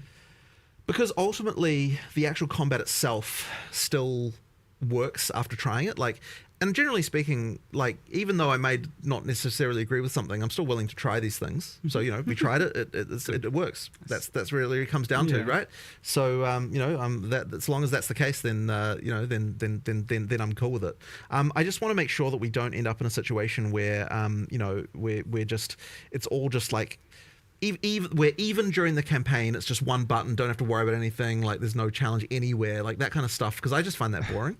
I just don't enjoy it at all. Like I feel like you need to have some level of like actually, having to think once in a while. During a boss fight or something like that. So there just has to be a little bit of that left over. Sometimes it can be the situation where this was a good compromise, like 100%. It again, he spoke about how long it took for this program Mark to is more work diplomatic. through it, let alone you hear Mark heaps like, of iterations with these kind of things, trying to keep things feel grounded, kinetic, realistic, that kind of stuff. So you're not just like, and animation wise as well, there's a whole bunch. So when you're taking a chance on a thing like that, and it feels like a compromise, and you're uneasy about it, I'm glad we did pull the trigger on this one and give it a go, because sometimes it is like knowing how much resources this is going to take. If this fails, it's a massive waste. Because there was another one that was like hugely contentious, which was removing the limit of 1 per support gem. Was something that took a bit of convincing to even get people to want to try out. Like that was definitely a worry. The concern there is just that, isn't it just going to be that everyone's running the 5 same supports on every single thing? But I was kind of like the amount of, I think what we're losing over this is much worse than what we were gaining.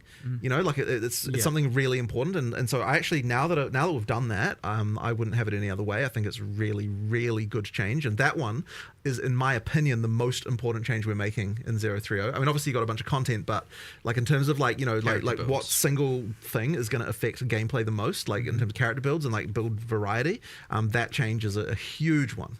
So I'm really looking forward to seeing what people can do. I was skeptical when you showed me this change, because I was definitely in the camp of defending the decision of the 1 support limit for the logic of it's making you think about how you build each skill differently, not just building every skill for damage, but rather like, okay, which of these damage dealing skills am I going to make more utility or do something else instead?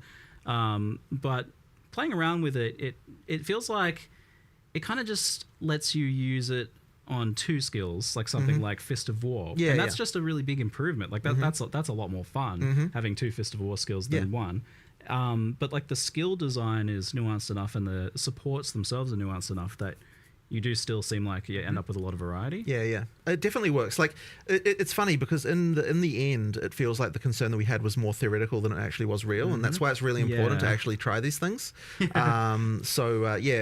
Like, and I would say that if the supports and skills were designed like how PoE 1 was, then you totally would have ended up in exactly the place that we were worried about. But because there's a lot more going on with the way the skills, or just like there's a lot more thought being put into like the exact ways that skills interact in PoE 2, you kind of end up being fine, and it just ends up being better.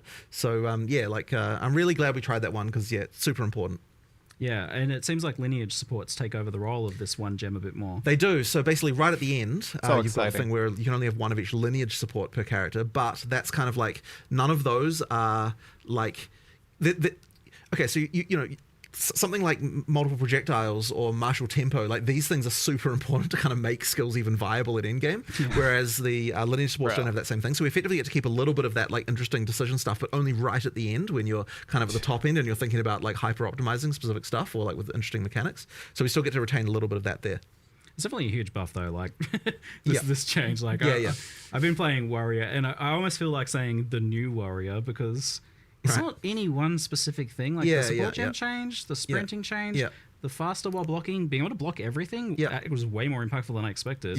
Weapon swap, instant weapon swap. I'm excited. I might actually try out new weapons. It's the sum of all these small individual things, and honestly, it was quite hard to design the live stream what we were showing for this reason, because it's like it kind of ended up being just like a huge scatter shot of like all sorts of little things, and it's sort of hard to appreciate the sum of it all, like adding up to a much better experience. But I mean, obviously, there's like really big things, like you've got the infusion stuff on the Sork, which is like like radically, visibly, obviously changing the class. But it's like when I'm making a case for like why is the Warrior better, it's kind of like you got a few new skills, you got like a few different mechanics, but like together it just kind of comes into something that's like way better than it was. Apparently Ignite is completely changed exactly too. That is making that, because you were asking me like whether I'm worried that the Warrior is a bit too strong. And I'm like, I'm definitely a lot stronger, but I'm trying to figure out what it is exactly, and it's like a bit that, a bit this.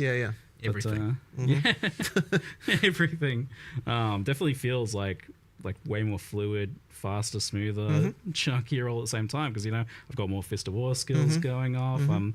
We like the instant weapon swap thing is huge as well. Like that seems like a pretty minor change, but all of a sudden you're not thinking about like there's no reason to not.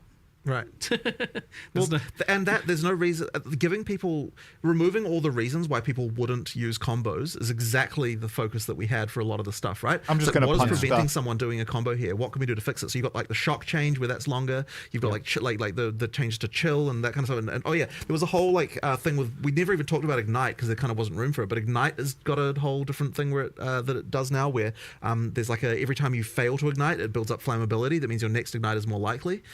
So there's like that. There's like a bunch of changes just all through like the places, just these little things that tweak stuff. One of the ones I know is actually really big is the thing with the curse and the what do you call them? The thing that lowers resistances. What the hell? Exposure. Yeah. So exposures, right? Like it seems so tiny. Like, oh, let's make it so that you don't have individual exposures for different elements. But it's like it actually changes the gameplay so significantly, because the moment that there's something that's going to add 30% more damage in the case that it was before, that you don't have access to if you're going to use cross element. It's like you're never going to use cross element, right? You're never going to do it. So it's like really, really important to just remove every single barrier that's getting there, because we merged we merged cast on shock ignite. I like the merging. Freeze into single. We did. So gem. there's no more cast on shock anymore. It's cast on ailment for that wow. reason as well, right? Exactly, right? So literally we're like, let's find every Holy. single reason that's going to stop you from wanting to be able to use multi-element builds and actually try to improve that, right? Yeah. Oh my. And guess what? You can still just play one didn't know element that. if you want. Yeah, you can, of course, right?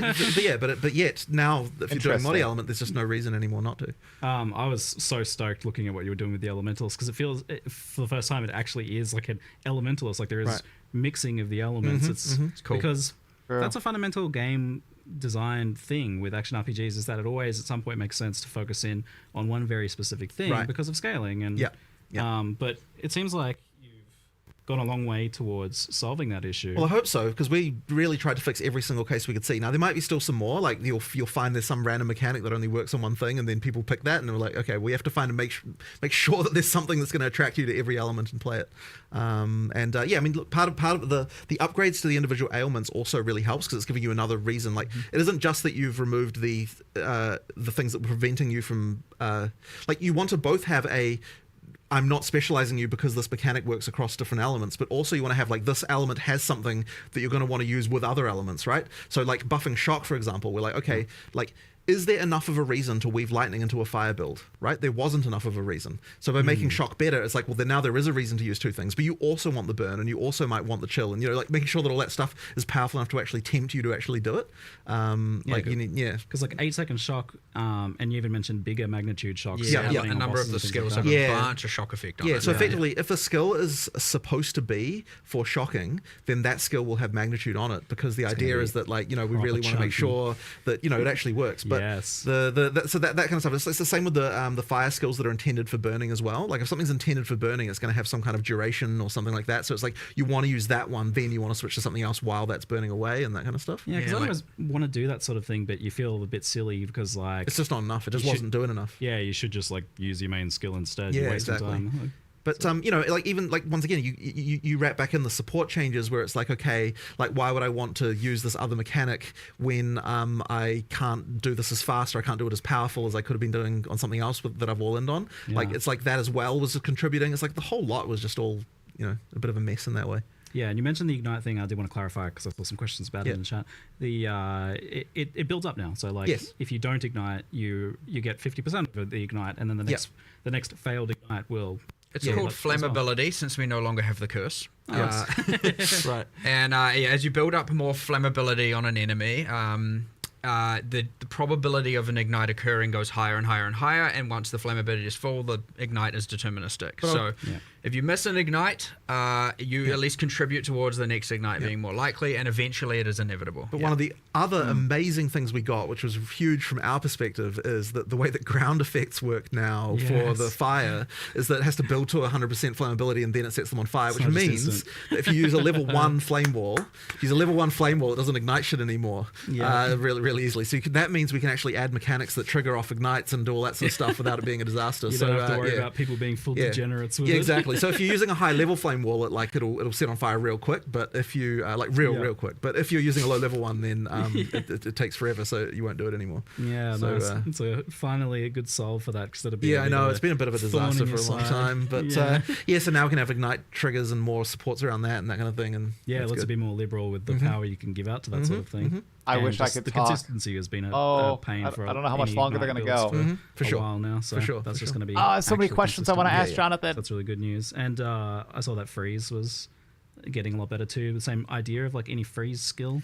So the freeze skill, for that one, we didn't, I believe we didn't change the sort of base freeze balance exactly. It was more that freezing skills just have more freeze going on. Yep. And then there was also the other change, which I guess we didn't even cover really, which is that anything that consumes, we'd use the word poise, but basically what that means is that anything that's like harder to apply to a boss, if the mechanic is harder to apply to a boss, then we want to increase the reward for doing it on bosses. Yeah. So then we've got like an extra damage versus unique monsters, like kind of in quite a lot of places and different skills now, because once again, if you freeze a boss, it's way harder to freeze than it would be a regular monster. We want to make sure that the payoff for that, for utilizing it, is now much more chunky. And this was substantial enough that you could actually see it in the footage. Like you saw the boss getting chunked from those shots in the footage compared to like the regular. But there were other ones as well, right? Like so, with the armor break, for example, it's like you weren't really incentivized to consume armor break on bosses. So the way we solved that particular one was like, okay, if you're an armor break consumer, rather than consuming the armor break, we're going to upgrade the armor break to a new state, like a new higher, like a level buff that's going to do something different.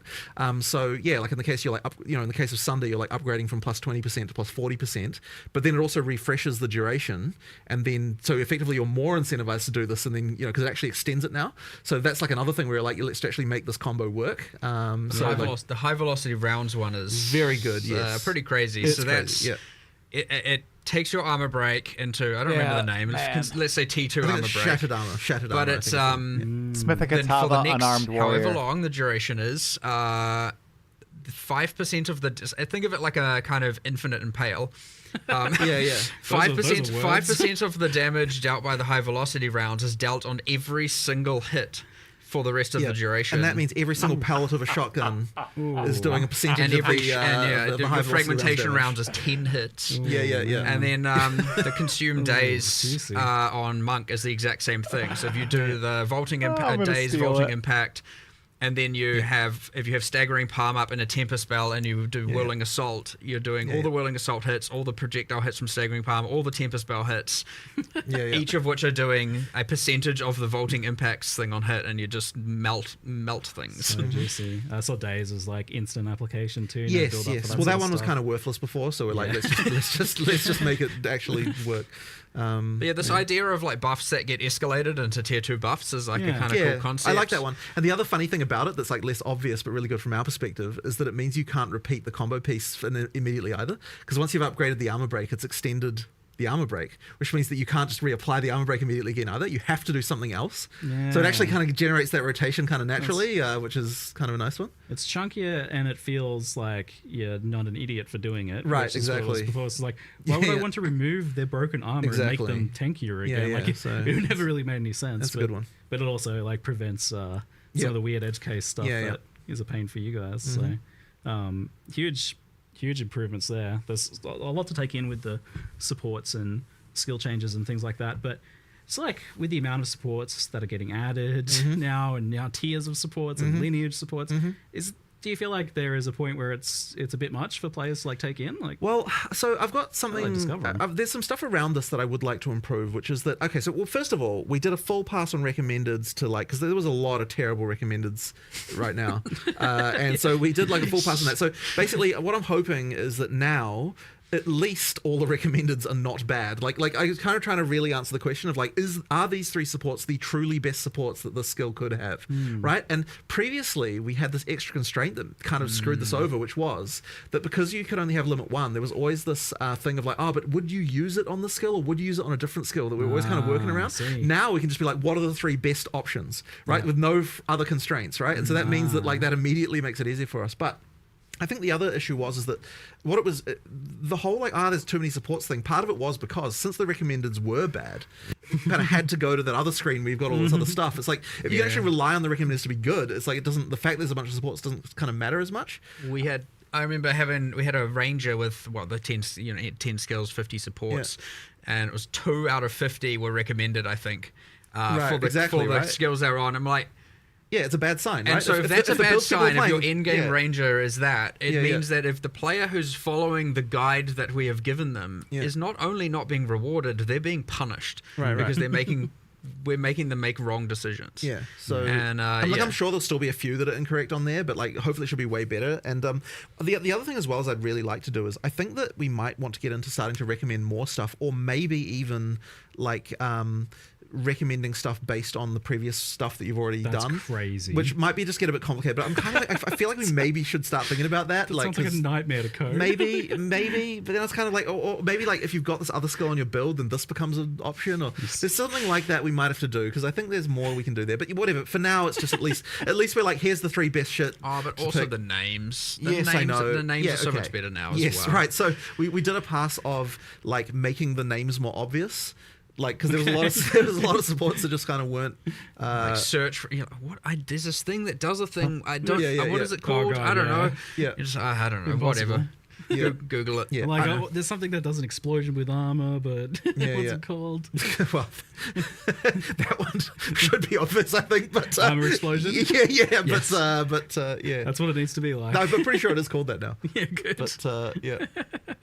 I remember just being like, if I'm struggling with this, so many people must be struggling with this. Like I remember to build crate or whatever. I know, I gotta fix my bots. Yeah, it was not the most intuitive of systems for sure. So massive step forward in the UX, the understandability, all of that stuff for sure. I'd say as you play it and as you take it as it comes, it's not overwhelming. It's easy to look at it in this context and go, oh my god, 100 in support and whatever the numbers are, and lineage supports, and oh my god, there's so much going on. The lineage supports really should be treated more like uniques, so they kind of just go into the big pool of like, stuff that at end game you're kind of like, potentially working on. But I mean, a lot of the lineage support things will end up probably being like, oh, this build guide says, this is the thing to use here, so and here's the boss you need to farm to get it. So I suspect that it obviously ends up a lot of that way with uniques a lot of the time. But there being so many options for this stuff, actually, kind of like, so there's this thing that ever since kind of the internet, we're spoiled, right? We're inherently spoiled for everything. Oh we boy, have the build guides and all that, and there's a lot of fun to that as well. But we obviously lost some of that kind of mystery of your own self-discovery. But I feel like you're almost forcing us back to that age a bit, because there's just too much for guide creators to really cover. I don't know about that. Like, people will still converge on things. But even if a guide creator like creates a build, even if it's like quite well optimized, there's usually like a few other options. Well, that are ideally, almost as I mean, optimized, that's part of the fun, right? Like, over time, people come up with more stuff, and ideally, since we're shaking the meta up each league as well, like, there's still new stuff to find. I mean, that's like, I think that Path of Exile is actually a game that still has that, because of the fact that there's enough stuff and there's enough meta changes to actually cause it to be that there's still cool stuff to find that no one's discovered yet. Which is, there's not many games like that really that still I don't really think I get that as much from PoE 1 anymore, but PoE 2 is getting that, I guess so. But I mean, that really just comes down to the amount of meta shakeup that happens, Yeah, I guess so. Yeah, for sure. So with the sheer amount of like supports and things, have you taken a look at how we obtain like sockets and get a 6-link, and how hard it is to do that, and how many we get? So there have been some adjustments. Actually, this is probably a good time to cover a topic that was probably not obvious in the live stream, which is that we now have a system that allows us to effectively. I don't have a good way to phrase this really, but it's like, so I'll take the transmutes as an example, right? Okay. So in the live stream, we're like, it's dropping too many transmutes. We want to instead drop these more powerful ones. The way that actually works is that as you get higher level, it specifically takes like some of the juice, if you will, of the transmutes that would have dropped, official term, and then instead drops higher level ones but less often. So the kind of the idea is that it's like, we're getting rid of the crap you don't want, and kind of like making higher, like better stuff that you just get less. So good. And we're actually we've actually changed over some of the ways that, for example, the way that uncuts now drop as you get into the end game as well works that way. So it's like it effectively turns. You're getting less uncuts, but you're getting more of but they're turning instead into higher level ones, and like that kind of stuff. So like that'll change the game a little bit. Now I don't know if we're going to have that exactly perfectly right in the very first version, but effectively that should mean that you the way it makes that feel is kind of better in terms of getting those upgrades. So I'm pretty sure that I'm not 100% sure of this, but I'm pretty sure that the jewelers have also been changed to use that system instead. For the very top one, I think. You did the change. I wouldn't know. I think that one's been changed. But there's effectively like so what you get there is we're still trying to make it so that you get enough of the low level currency that you can still do map crafting, because obviously you don't want to burn the higher level ones on that. But what it does mean is that you won't need to do as many crafts. Like just the bulk of the number of crafts you have to do to get decent stuff will be better, and you won't just get as much just the crap that you don't need. Now, I will say that the perfect exalts are not common. They are not. They are quite rare. Rarer than divine orbs. There's also the drop rates are to an extent that's much larger than previous stuff, because of the way that works, are much more controlled by the level. So at the difference between the eye level 78, 79, 80 is quite large in terms of the percentage that gets converted. So there's a little bit more going on there. And then eye level 81 and 82, like from rares and uniques. Yeah. That is even more. So like you kind of there's a little bit more of that going on with that to make it you can cube them down, right, as well. You can down cube. You can't up cube. You can down cube. So that's probably not a word we should be using. But you can split them apart. Like if you're an SSF and you're not getting enough of the basic stuff to roll waystones, and you happen to be getting some of the higher tier ones, and you don't need them for your gear, downgrade them so they can and split them into 3 so that you can apply them to your maps, like that's the... Interesting. Criminal to split a perfect exalting. Well, no, you wouldn't do that, obviously. It's more about the greater one going into the other ones. Yeah, nice. Yeah. So kind of on the topic of like the sockets and the gems and things like that, what's your kind of like expectation for like when a player would have like one 6-link or even multiple or all 6 links? Is that a thing that you think players have now, especially with the support gem change? I don't know that we've necessarily changed that for 6 links too much. For the lower ones, like for the 5, we did add a few more like specific drops around during the campaign, and like a few more things like that to kind of just make sure we really wanted to make sure that there's a bit less randomness for that part. For the 6 though, it's still kind of like supposed to be the peak, like top end stuff. So it's really the 5 that we want to kind of make a little bit better as far as we significantly changed the drop rates of these as well in 021. That is. Okay, guys, I know you're going to hate me for this, but it is my daughter's birthday, and I'm going to go celebrate it. We're going to have dinner and have a cake and everything. She's turning 1 year old. So thank you all so much for tuning into my stream. I'm going to throw everybody on Twitch over to Loopy. Give him some love. He's an awesome content creator. I hope you enjoy the rest of the interview. My interview will be up in about 2.5 hours once all this stuff is done, right after the patch notes are out. So have a wonderful night. I hope you're excited for the upcoming patch. I'm going to be covering it in lots of videos in the upcoming weeks. Make sure to like, subscribe to the channel, follow me on Twitch. Going to be a lot of stuff, guys. Thank you so much for tuning in. This was a huge stream. We were the #2 stream on YouTube. #2. We were only behind Rax. We were ahead of Ziz, Fub, everybody. Crazy stuff. Thank you so much for the support. Throwing ya on over to Loopy. Give him some love. Have a wonderful night, guys.